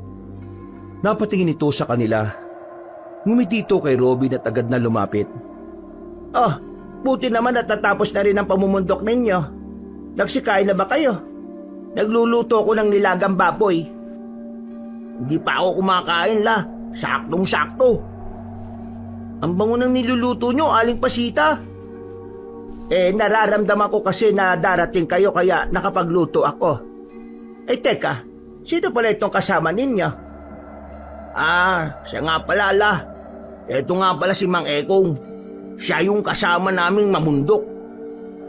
Magandang araw sa iyo.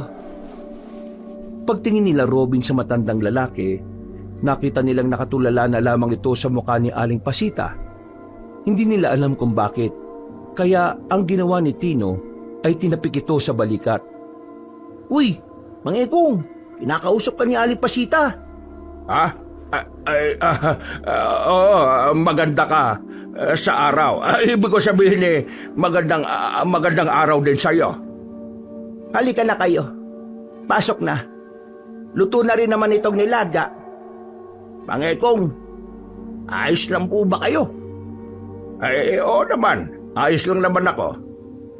Mang Ekong, maming ka nga. Nabigani ka ba kay Aling Pasita? Uy, para kang si Ratol.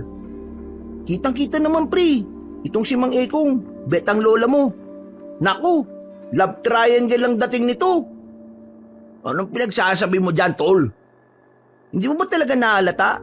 May gusto si Mr. Smith sa lola mo. Sino naman si Mr. Smith? Siya yung boss namin sa Panaderia. Isang kano. Naku, matinding katunggali mo, Mang Ekong. Gwapo yun, tapos mabait. Tol, para kang timang. Tigil mo nga yan, baka marinig ka pa ni Lola dyan. Ano ba ang pinagbubulong-bulungan nyo dyan, hay? Pumasok na kayo dito at inihanda ko na yung hapagkainan. Agad na rin silang pumasok sa loob. Bago sila magsimula, isang bisita ang dumating. Pagtingin nila sa pinto, naroon si Mr. Smith at may dala pa itong mga prutas. Nakaayos ang buhok. Nakasuot ng pamorma. Uy, Mr. Smith, you're here. Good timing. Come, eat with us. Eat. Oh, thank you. By the way, this is for you, Pasita. This is good for your health. Ito pala yung Smith. Hindi naman gwapo eh. What did you say?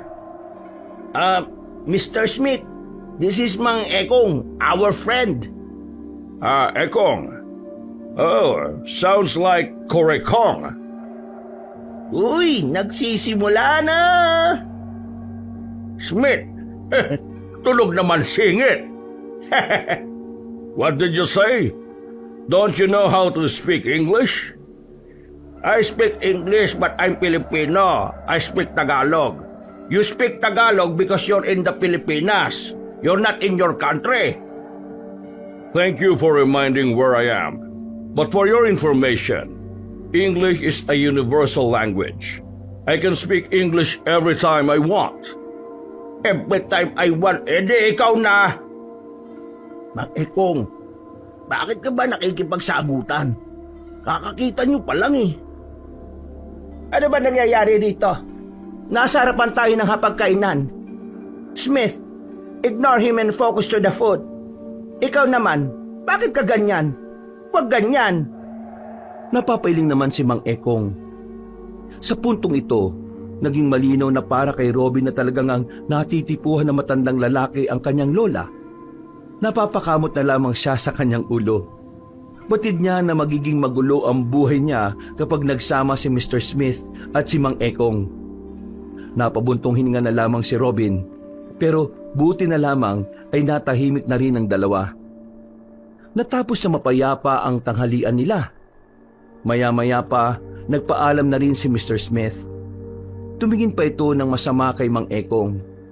Ang lola naman ni Robin ay umalis na rin muna para puntahan ng kaibigan nito. Mami ka nga sa akin, Mang Ekong. Gusto mo ba lola ko? Ano? Gusto ko lola mo? Ito talaga si Mang Ekong, oh. Hindi ka magaling magsinungaling eh. Kaya huwag ka nang magkaila no? Wala namang masama kung aamin ka sa nararamdaman mo. Wala eh. Pagkakita ko sa lola mo, ang ganda kahit matanda na. Nabighani nga ako kagad eh. Lagot ka sa asawa mo. Mumultuin ka nun. Hindi naman siguro masama magmahal ulit. Magmahal ulit? Mahal mo kaagad lola ko? Malay natin. Mortal mong kanibal dyan si Mr. Smith. Naku, ano kayang magandang pamagat nito? Ang dalawang bubuyog ng isang bulaklak. Ayos! Hindi na lamang pinagbigyan tuon ni Robin ang love triangle na matatanda. Dahil nang sumapit na ang kinahapunan, dito na muling naging seryoso ang lahat. Bago sumapit ang kinagabihan, muli nilang nilibot ang buong baryo. Nagmasid-masid sila sa mga taong naroroon. Lahat ng mga mukhang hindi pamilyar sa dalawang binata ay binabantayan nila. Sa kasagsagan ng kanilang paglilibot, bigla nilang nakasalubong ang grupo ni Dorobo. Nawala ang ngiti ng mga iyon nang makita si Robin. Nanlalaki ang kanilang mga mata. Hindi makapaniwalang nasa harapan ng taong inisip nilang patay na. O ano? Gulat kayo, no? Teka, patay ka na, di ba? Oo, patay na ako. At itong nasa harapan mo ngayon ay isa na lamang multo. Tinatarantado mo ba ako? Ito bang loko-lokong ito ang nambubuli sa inyo? Oo, siya nga ho, Mang Ekong. Lumapit si Mang Ekong kay Dorobo. Nagulat na lamang si Robin at Tino nang biglang sampalin ni Mang Ekong ang lalaki. Sa lakas ng pagkakasampal, ay napatras si Dorobo at nasalo ng mga kasama nito. Rico, sira ulo ka ba, tanda ka?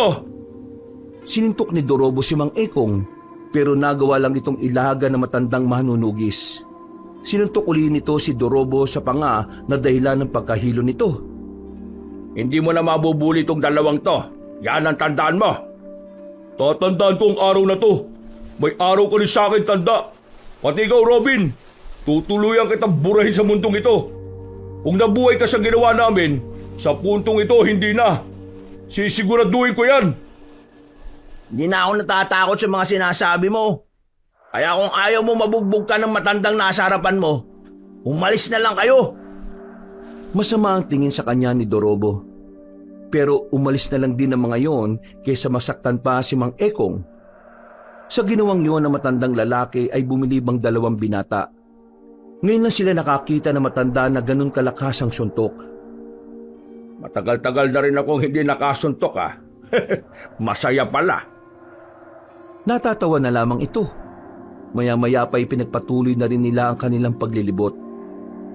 Nang mapadaan sila sa isang abandonadong simbahan sa bandang dulo ng Baryo Malolos, hindi kumukulo ang langis na dala. Pero nagiging aktibo ang daladala nilang mga anting-anting. Isang matibay na senyales na sa lugar na yon may negatibong enerhiya. Sandali lang. Bakit ho? May kakaibang presensya rito sa lumang simbahan na ito na hindi kayang maramdaman ng langis. Kumanda kayo. Malakas to. Anong klaseng aswang ba yan? Kabunan. Lakas loob silang pumasok sa simbahan. Bumungad sa kanila ang loob na tila nilalamon na ng mga halamang gumagapang. Ang mga pader, kitang-kita ang kalumaan. Sa bandang harapan naman ng altar, naroon ang isang matandang lalaki. Nakaupo ito. Nang maramdaman sila, ay agad na itong lumingon sa kanila. Tinutukan pa ni Tino ng ilaw ang matandang lalaki. Dito nila nalaman na matandang yun pala ang matandang nakita nila sa mabahong bahay. Nagsimula ng kilabutan si Robin sa hindi niya malamang dahilan. Kahit na gumagana ng anting-anting, namamayani pa rin sa kanya ang kakaibang takot. Magandang gabi sa inyo. Mabuti naman at napadalo kayo sa tahanan ng Diyos. Bakit hindi niyo ako samahan magdasal, mga kaibigan? Saan ka kumuha ng lakas ng loob para humarap sa Diyos? Diyos? Diyos ba ang ribultong yon? Simento lang yan na inukit. Ikaw ba ang pinuno ng mga aswang? Pinuno? Mali yata ang pagkakakilala mo sa akin. O baka sadyang hindi mo ako kilala. Kung ganon, sino ka ba? Hindi ako ang pinuno nila. Ako ang kanilang Panginoon. Panginoon? Sinasabi mo bang ikaw ang pinakamalakas? Depende. Kung gusto mong malaman Bakit hindi mo ako subukan? Pwede naman. Simulan na natin ngayon. Pero hindi dito. Bilang paggalang na rin sa sinasamba niyong ribulto. Pagbabayarin kita sa pambabastos mo sa pinaniniwalaan naming Diyos. Sa kapatagan, sundan niyo ko! Lumundag na mataas sa matandang aswang papunta sa malaking bintana. Tumakbo yun na mabilis paalis. Dumagungdong na ang dibdib ni Robin. Hindi niya inaasahan na makakaramdam siya ng ganong klase ng takot. Buong akala niya, hindi na siya paghaharian ng pangamba. Pero nagkamali siya. Ito na ang laban na hinihintay natin, Robin, Tino. Alam ko natatakot kayo, pero kailangan niyong maging matatag. Lalong-lalo ka na, Robin. Kapag hindi nawala sa puso mo ang takot, mas lalong hindi gagana ang anting-anting. Tumango na lamang si Robin. Huminga siya na maluwag at saka lumabas na rin siya sa simbahan na yon. Nagmamadali silang nagtungo sa kapatagan na hindi naman kalayuan sa kanilang baryo. Naghintay doon ang matandang gabunan. Bago tayo maglaban, gusto ko munang sabihin ang pangalan ko. Para kapag namatay kayo, alam niyo kung sino ang pumaslang sa inyo. Ako nga pala si Garing. Wala kaming pakialam! Mukhang malakas ang loob mo, bata. Alam mo ba kung bakit hindi ko na kayo hinabol nung gabing yon? Kasi, inisip ko na wala naman kayong kwenta. Lalong-lalo ka na. Pero ngayong nandito ka, wala ka ng kabilang braso. May lakas ka palang loob na talaga sumama sa ganitong uri ng laban? Kabila lang naman ang wala sa akin. Meron pa akong isa. At hindi naman ito nakakadlang para pigilan ng masasama mong balak. Sige, tingnan natin kung ano magagawa ng antingerong bagito na may kulang pa sa katawan. Padaldal ka rin, ano? Simulan na natin to! Teka. Kailangan pa ba ako dito? Agad na pinagganan ni Robin at Mang Ekong ang kanilang anting-anting. Umilaw ang mga yon at saka nagkaroon sila ng kakaibang bilis. Sabay nilang inatake ang matandang si Garing. Pero nagawa nitong ilaga ng unang atake nila. Tinatawanan lang sila nito. Tila nilalaro lang ang laban na yon. Iyan na ba ang kapangyarihan ng anting-anting nyo? Palahimik ka! Nagsisimula pala tayo! Muling inato ni Mang Ekong ng espada ang kanilang kalaban. Pero nakaiwas pa rin yon. Hindi naman nagpahuli si Robin. Tumalon ito na mataas. Nakakuha ito ng tamang pagkakataon. Tinamaan niya ng espada ang tagiliran ni Mang Garing. Pero wala yung talab. Hindi man lang yun nasaktan. Ako naman! Kinabigla ni Mang Ekong ang pagsulpot na matandang aswang sa gilid niya. Nahawakan ng kanyang kamay. Naagaw ang espada at sinuntok siya ng malakas sa sikmura. Tumilapon si Mang Ekong. Aatake ulit sana si Robin pero naunahan siya ni Mang Garing. Hinablot siya. Binalibag sa may puno at saka itinapon ang espada sa kung saan. Kinabahan naman si Tino nang tumingin sa kanya ang gabunan. Ikaw na ang susunod na mababalian ng buto! Akala mo natatakot ako sa'yo? Manda ka sa akin! Tumakbo palapit kay Mang Garing si Tino. Paghagupit nito ng hawak na itak, nahawakan siya ng gabunan sa liig. Pwersado siyang binalibag nito sa lapag. Dahilan para hindi agad makatayo ang binata. Hindi pa ako nagsiseryoso pero lahat kayo nakahiga na. Paano nyo ako mabibigyan ng magandang laban kung ganyan kayo? Huwag kang magpakampante. Wala pa tayo sa kalahati ng laban. Muling ginamit ni Mang Ekong ang anting-anting. Sa kanyang kakaibang bilis at lakas, nagawa niya makalapit at makapagpadapo ng malakas na suntok. Tinamaan niya sa panga si Mang Garing. Sa lakas ng suntok ay bumalandra ito. Sa pagkakataong yun, naramdaman ng gabunan ng lakas ni Mang Ekong. Pagtayo nito, inayos-ayos pa nito ang panga. Ha? Hindi na masama, ha? Malakas ka rin naman pala eh. Ang dami mong satsat! Gamit ang kaliwang kamao, sinuntok din ni Robin ang matandang gabunan. Tinamaan niya naman yon sa tagiliran. Dahilan para sumuka ng dugo ang kanilang kalaban. Hindi pa nakontento si Mang Ekong at Robin. Sabay nilang inatake ang aswang habang hindi pa ito nakaka-recover. Tadyak, sipa at siko ang binigay nila sa gabunan. Bugbog ang inabot ni Mang Garing.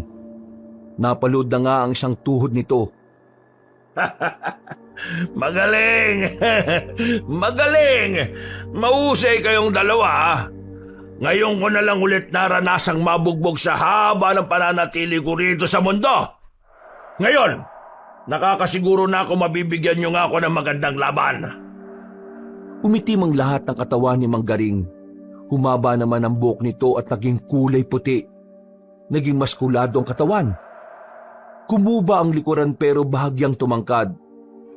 Robin, maganda ka. Yan ang tunay niyang anyo. Andang-anda na po ako. Muling umilaw ang kanilang anting-anting. Ramdam na ni Robin ang enerhiyang dumadaloy sa kanyang mga ugat. Maya-maya pa, nagpatuloy na nga ang laban.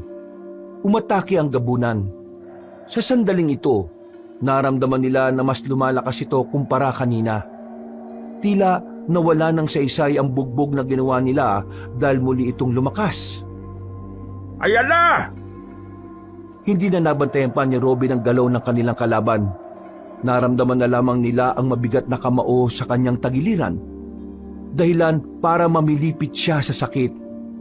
Buti na lang talaga, suot niya ang anting-anting kaya nagagawa niya pang makabangon. Agad na dumistansya si Robin.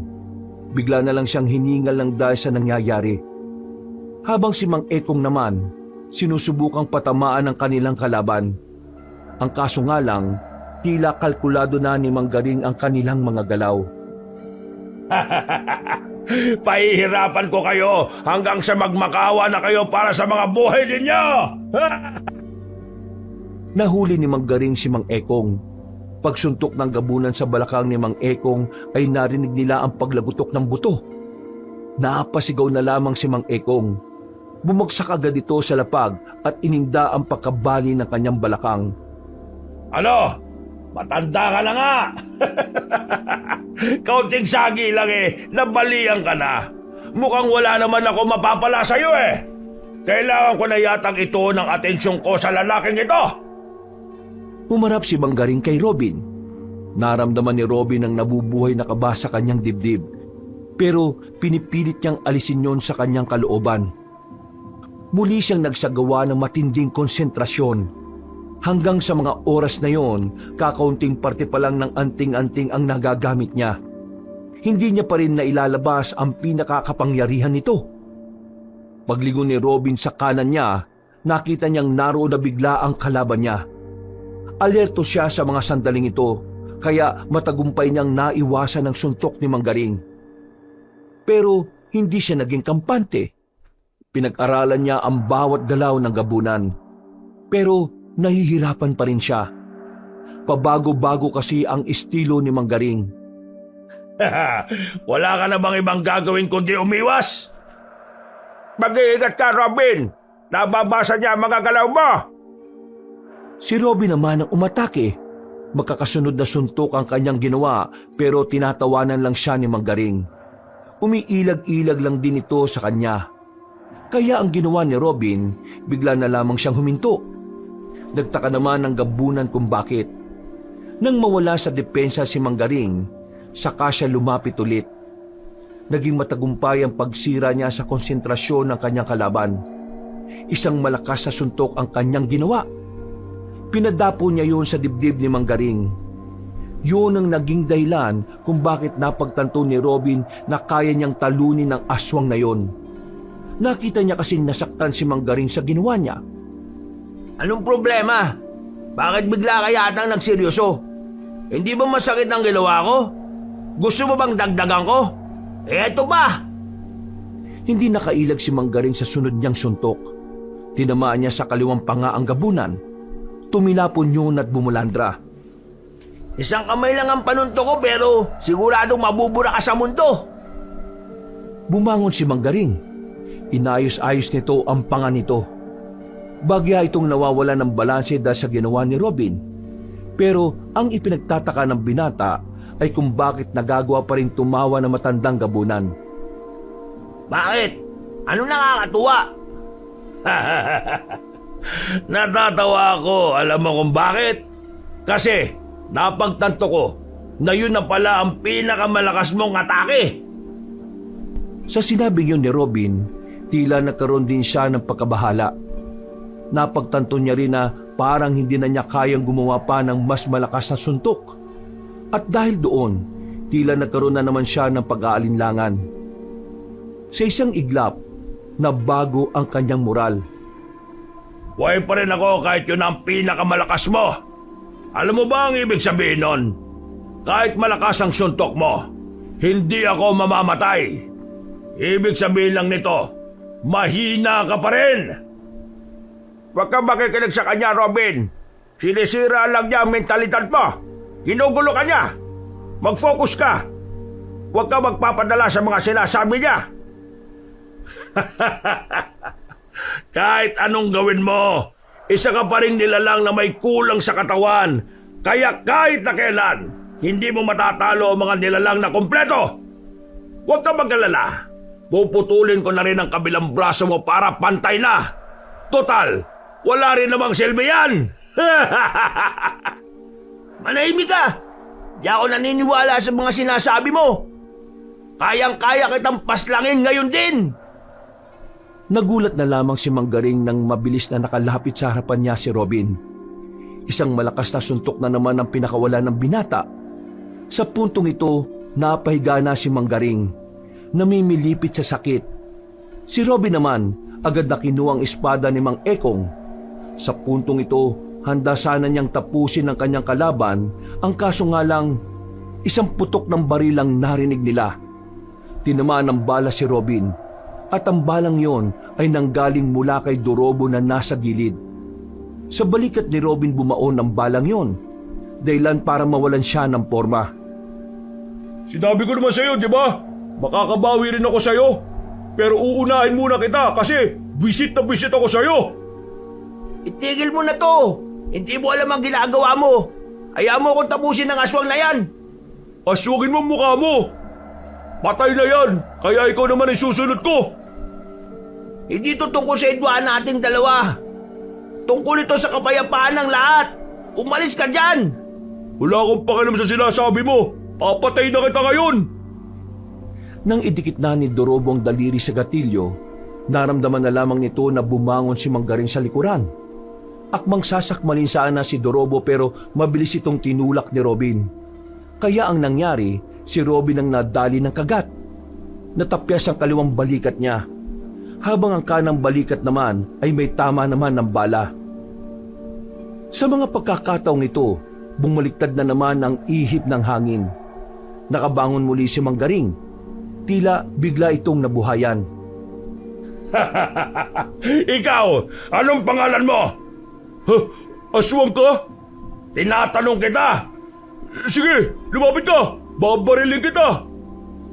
Inago ni Manggaring ang baril ng walang kahirap-hirap at saka pinalo kay Dorobo na dahilan kung bakit nawalan ito ng malay. Salamat sa tatanga-tangang tao na ito. Nagpapanggap ka lang palang lupaypay kanina. Hindi. Totoong nahihirapan na ako makabangon kanina. Alam mo kung bakit ako nakabangon ulit? Kasi nakakita ako ng kasamaan. Yun ang nagpapalakas sa akin. Magsasalita pa sana si Robin nang biglang lumusob na sa kanya ang matandang si Garing. Kahit gegewang-gewang ay malakas pa rin ang suntok na pinamalas nito sa kanya. Tumilapon na naman si Robin. Sa mga oras na ito, ang binata naman ang hirap nang makatayo. Oras na yata para tapusin kita. Lalaking putulang kanang braso. Kinuha nito ang espada sa lapag. Nang makita yun ni Mang Ekong, ay nagsisigaw ito sa galit. Pero wala itong magawa. Kapag sinusubukan itong tumayo, sumasakit lalo ang balakang niya. Dahilan para muli na naman itong matumba. Robin! Umiiyak na yung matandang yun, oh! Alam niya kasing ngayon na ang huling sandali mo sa mundo. Yun ang akala mo! Anong pinagsasabi mo? Hindi mo ba nakikita? Wala ka na magawa? Sumilay ang nakakalokong ngiti ni Robin. Muli, lumiwanag ang anting-anting niya. Pero mas malakas ang liwanag na inilabas nito sa pagkakataong ito. Nang mawala na ang liwanag, nagulat na lamang si Manggaring nang makatayo na ulit si Robin. Sa wakas, naintindihan ko na rin kung ano ang tunay na lakas ng anting-anting ko. Kailangan ko lang pala talagang maniwala na kaya ko. Ha? Paano nga? Hindi na nagsayang ng pagkakataon si Robin. Ginamitan niya ang kapangyarihan ng anting-anting. Umilaw ang kanyang mga mata. Nagkaroon naman ng kuryente ang kanyang kaliwang kamao. Nang isuntok niya yon kay Manggaring, nagtunugan ang mga buto nito. Isang suntok lang ang ginawa niya pero namuti na ang mata ng gabunan. Agad-agad na bumalik ang anyo nito sa dati bilang isang pangkaraniwang matanda. Isang suntok ka lang pala gabunan eh. Nagawa mo, Robin! Nagawa mo! Nilapitan ni Robin si Mang Ekong. Hinawakan niya ang balakang na matanda. Pumikit ito sandali. Pagdilat nito, nawala na ang bali sa balakang na manunugis. Hindi makapaniwala si Mang Ekong na mataas na ang level ng panggagamot ng tunay na kapangyarihan ng anting-anting. Napagaling mo ko. Tunay nga. Yan ang totoong kapangyarihan ng anting-anting. Ngayon natalo na natin ang Panginoon ng mga aswang. Oras na para ubusin naman natin ang iba pa. Umalis na rin sila sa lugar na yon. Hinayaan na lang nila si Dorobo na walang malay doon. Sa parehong gabi, hinanap nila ang mga aswang. Dahil sa kapangyarihan ng anting-anting ni Robin, madali nilang natutunto ng mga yon. Inisa-isa nila ang mga angkan. Inabot na sila na madaling araw kakapas lang sa mga yon. Pagsapit naman ng umaga, tuluyan na nga nilang natalo ang mababangis na nilalang. Lumipas ang 2 linggo. Nakarecover na rin sila sa mga nangyari. Wala na ang mga aswang. Wala nang problema. Ang tanging iniisip na lamang ni Robin ay ang 3 matatanda. Do you like my pasita? Are you serious? You're a stranger. Then now, you're here saying that you like my pasita? May pasita ka dyan. Hindi pa kayo, no? Kaya may pag-asa pa ako. Mr. Smith, sorry, my bet is Mang Ekong. Ako, lumabang kami sa aswang kasama nitong si Robin. Niligtas namin ang buong probinsyang ito. Eh ikaw, anong niligtas mo? What do you can do to the Barrio Malolos? What? What did you say? Ewan ko sa iyo, bungol. I'm not bungol. Stop it! Stop fighting in front of the food! Ang kukulit ninyo. Yari kayo ngayon. Nanahimik na rin ang 2 matandang lalaki nang makita nilang naaasar na sa kanila si Aling Pasita. Si Robin naman ay umiiling-iling na lamang dahil sa nangyayari. Ilang araw na rin kasing pinagtatalunan ni Mang Ekong at Mr. Smith kung sino sa kanilang 2 ang magiging nobyo ni Aling Pasita. Ganun pa man, masaya na rin ang binata. Kahit araw-araw pang maging maingay ang pamilyang yon, ang mahalaga naman sa kanya ay nasa ligtas na sitwasyon na ang lahat. Walang panganib, walang gulo, at higit sa lahat, wala ng mga aswang na manggugulo sa kanilang lahat. Wakas,